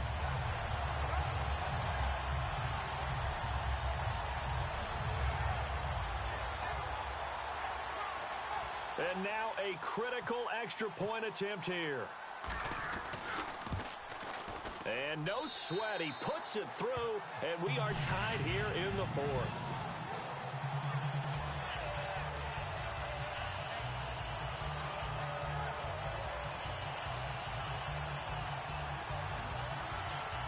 So here comes the kickoff now, all even here in this fourth quarter. It's a short kick, taking it to 15. And they'll have good starting field position as he's up just shy of the 40. And New York set to take the field. They need to get this around the 40 on the other side to get into field goal range. Look at the clock, a decent amount of time here in a tie game. What do? No panic situation at all. They've got to get a couple of chunk plays, pick up nice bits of yardage. Target the sidelines. Target the sidelines because you want to get out of bounds and make sure that clock stops. Because if the clock stays running, that makes things that much tougher for you. It can always bleed out on you. Got an open man. It's a noon one. And he's taken down, but not before he gets this into enemy territory across the 40. So here we go, 1st and 10 now. Forte, the lone running back.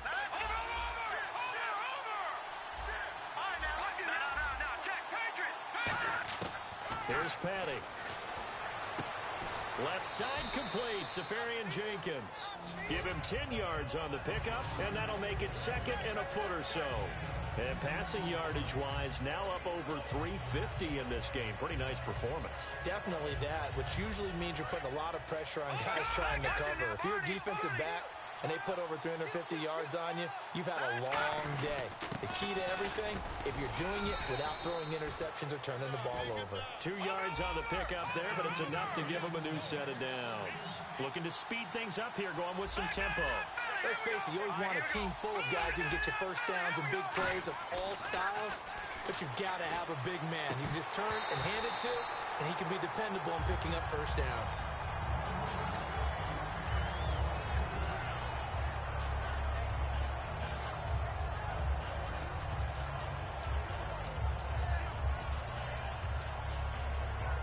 Offense looking to avoid a 3rd and long. It's 2nd and 10.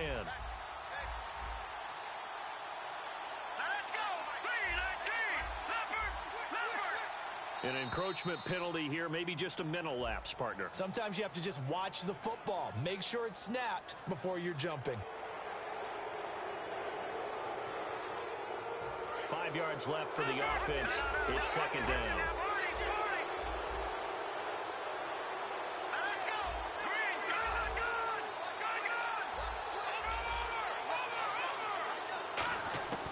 They'll set up to throw. Anunu's got it, complete. They get 9 out of that one, and as a result, the drive continues.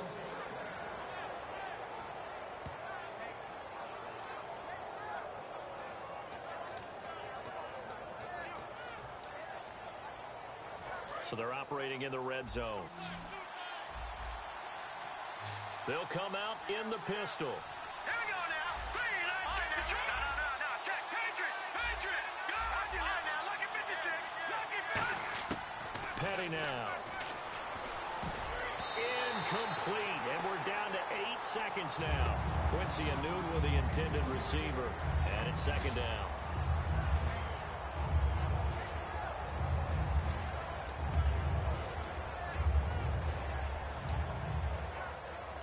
So the incomplete pass brings up 2nd down.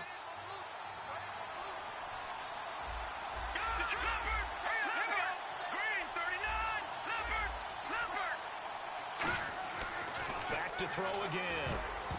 And that will be incomplete. 4 ticks left here on the clock.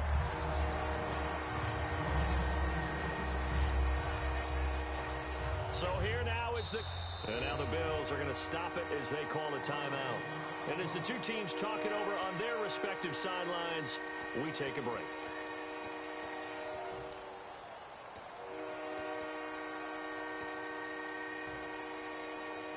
Now Play number 7 of the drive as they're looking at a 3rd and 10.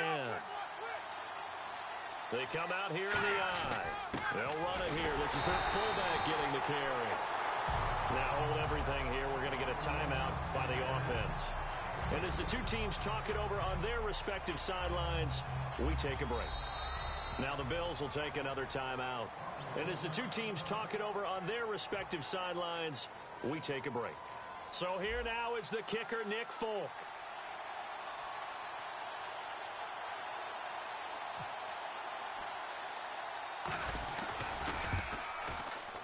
And he missed it.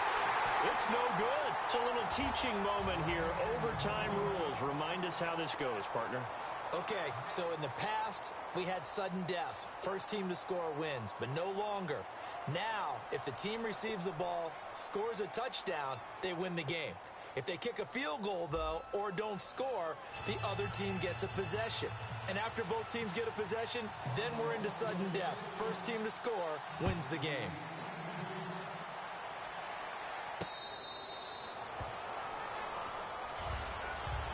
New York set to take the field. They're set for their first drive here in overtime, and this is where the crowd can really become a factor. They've had to battle it all day, but I know what you're saying. In overtime, that gets doubled, doesn't it? At least, because now the crowd really wants to be involved and help their team, and that first drive can dictate the whole thing because they know if this team takes it downfield and scores a touchdown, it's game over. It's been loud in here so far. A good pickup there, a 22.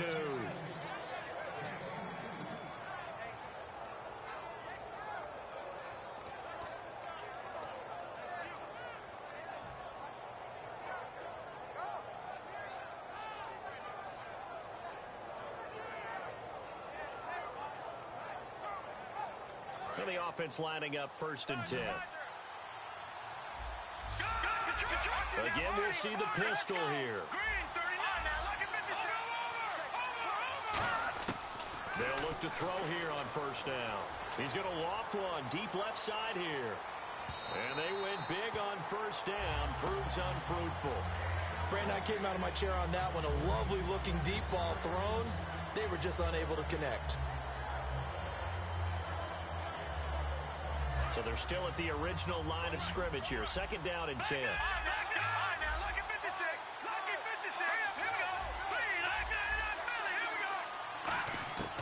He'll look to throw. Pressure, and he's going to be taken down. They sack him back right around the 44.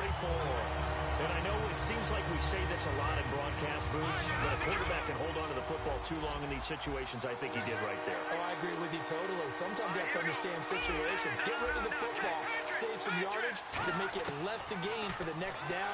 Instead, he was so hipped on ball security, he held on to it and took a big sack. And 21 yards there as they convert on 3rd.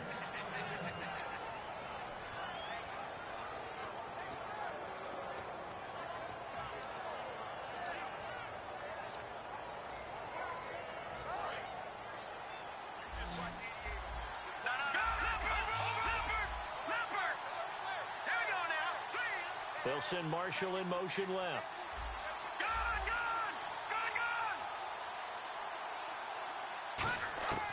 On 1st down, he'll drop to throw. Oh, and it's intercepted. Picked off by Preston Brown, the linebacker. And they're going to take over right there at the 22-yard line. And now out come the Bills. Their defense did its job, got the stop. All they need is 3, and this is over. Couldn't have done much else other than score themselves and end it. But they turned it back over to them, and now all they need is a field goal to win the game. An excellent job by the defense. Can the offense finish things off? And part 1 is done, now part 2. Offense readies for a 2nd and 1. Now that's a run that warms a play caller's heart because you're actually set up to do whatever you want on offense. You come right back and run essentially the same play because you have momentum. Or you can fake that running play and throw something deep over the top. Or you now feel like you have an extra down to play with. Because if you go ahead and just throw it and you don't get it, come back and try and pick it up on 3rd down. And a new set of downs here after picking up the first on the ground. Now, that was an excellent run. And when you see that happen, that's when you're seeing guys doing their job and then some people doing a little bit more. Offensive linemen and tight ends, they're expected to block. But the wide receivers, all they want to do is catch passes. So when they block on a big-time running play and create extra space, you've kind of hit the jackpot there. Yeah, let me puff out my chest a little bit, even though I'm not rooting for either team. But that was a really nice defensive play. It's awfully fun to watch, even in an offensive game. He's got time in the pocket. He's going to sling this deep, and this is caught. A huge play there in overtime, 58 yards. And we continue to see another example here of offenses just going for it. And this game has really turned into a receiver's dream and a defender's nightmare because no one's being stopped throwing the ball downfield, and points are going on the board.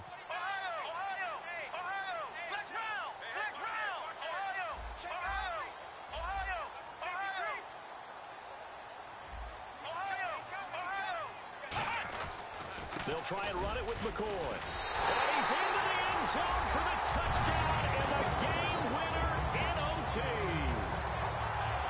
We needed extra time to decide this one. The rushing score in OT finishes it off, but all throughout, really just a great game to witness. I agree, and the whole time we were watching and working on this game, I had it in the back of my head. We could get to overtime. Just the way this game went, the ebb and flow of it all.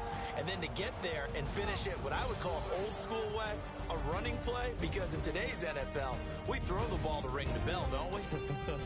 Not there. They ran it in. And again, just a great, great game that we bore witness to. So for our entire crew, alongside Charles Davis, I'm Brandon Gaudin. Thanks for watching, everybody. We'll see you next time.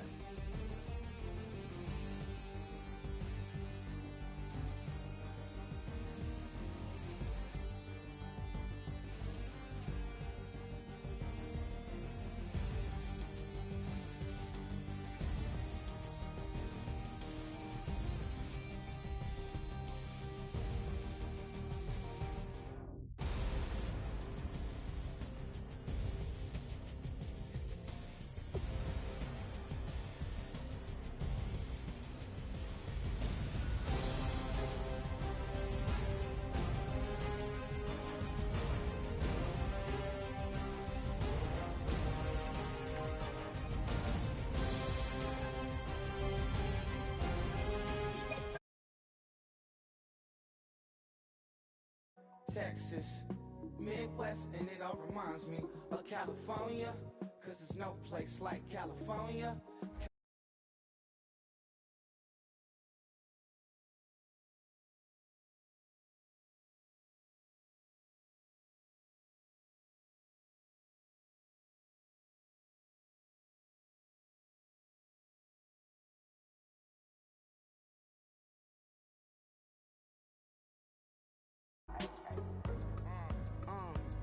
I got some out in Dallas, now I'm smelling like LA. Met it from Miami to the Mac.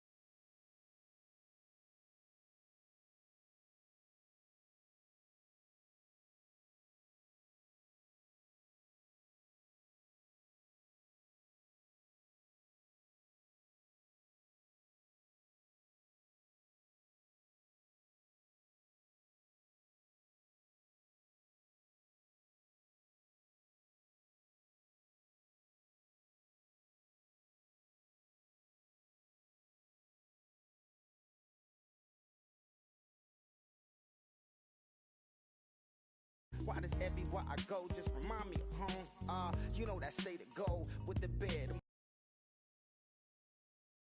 Close.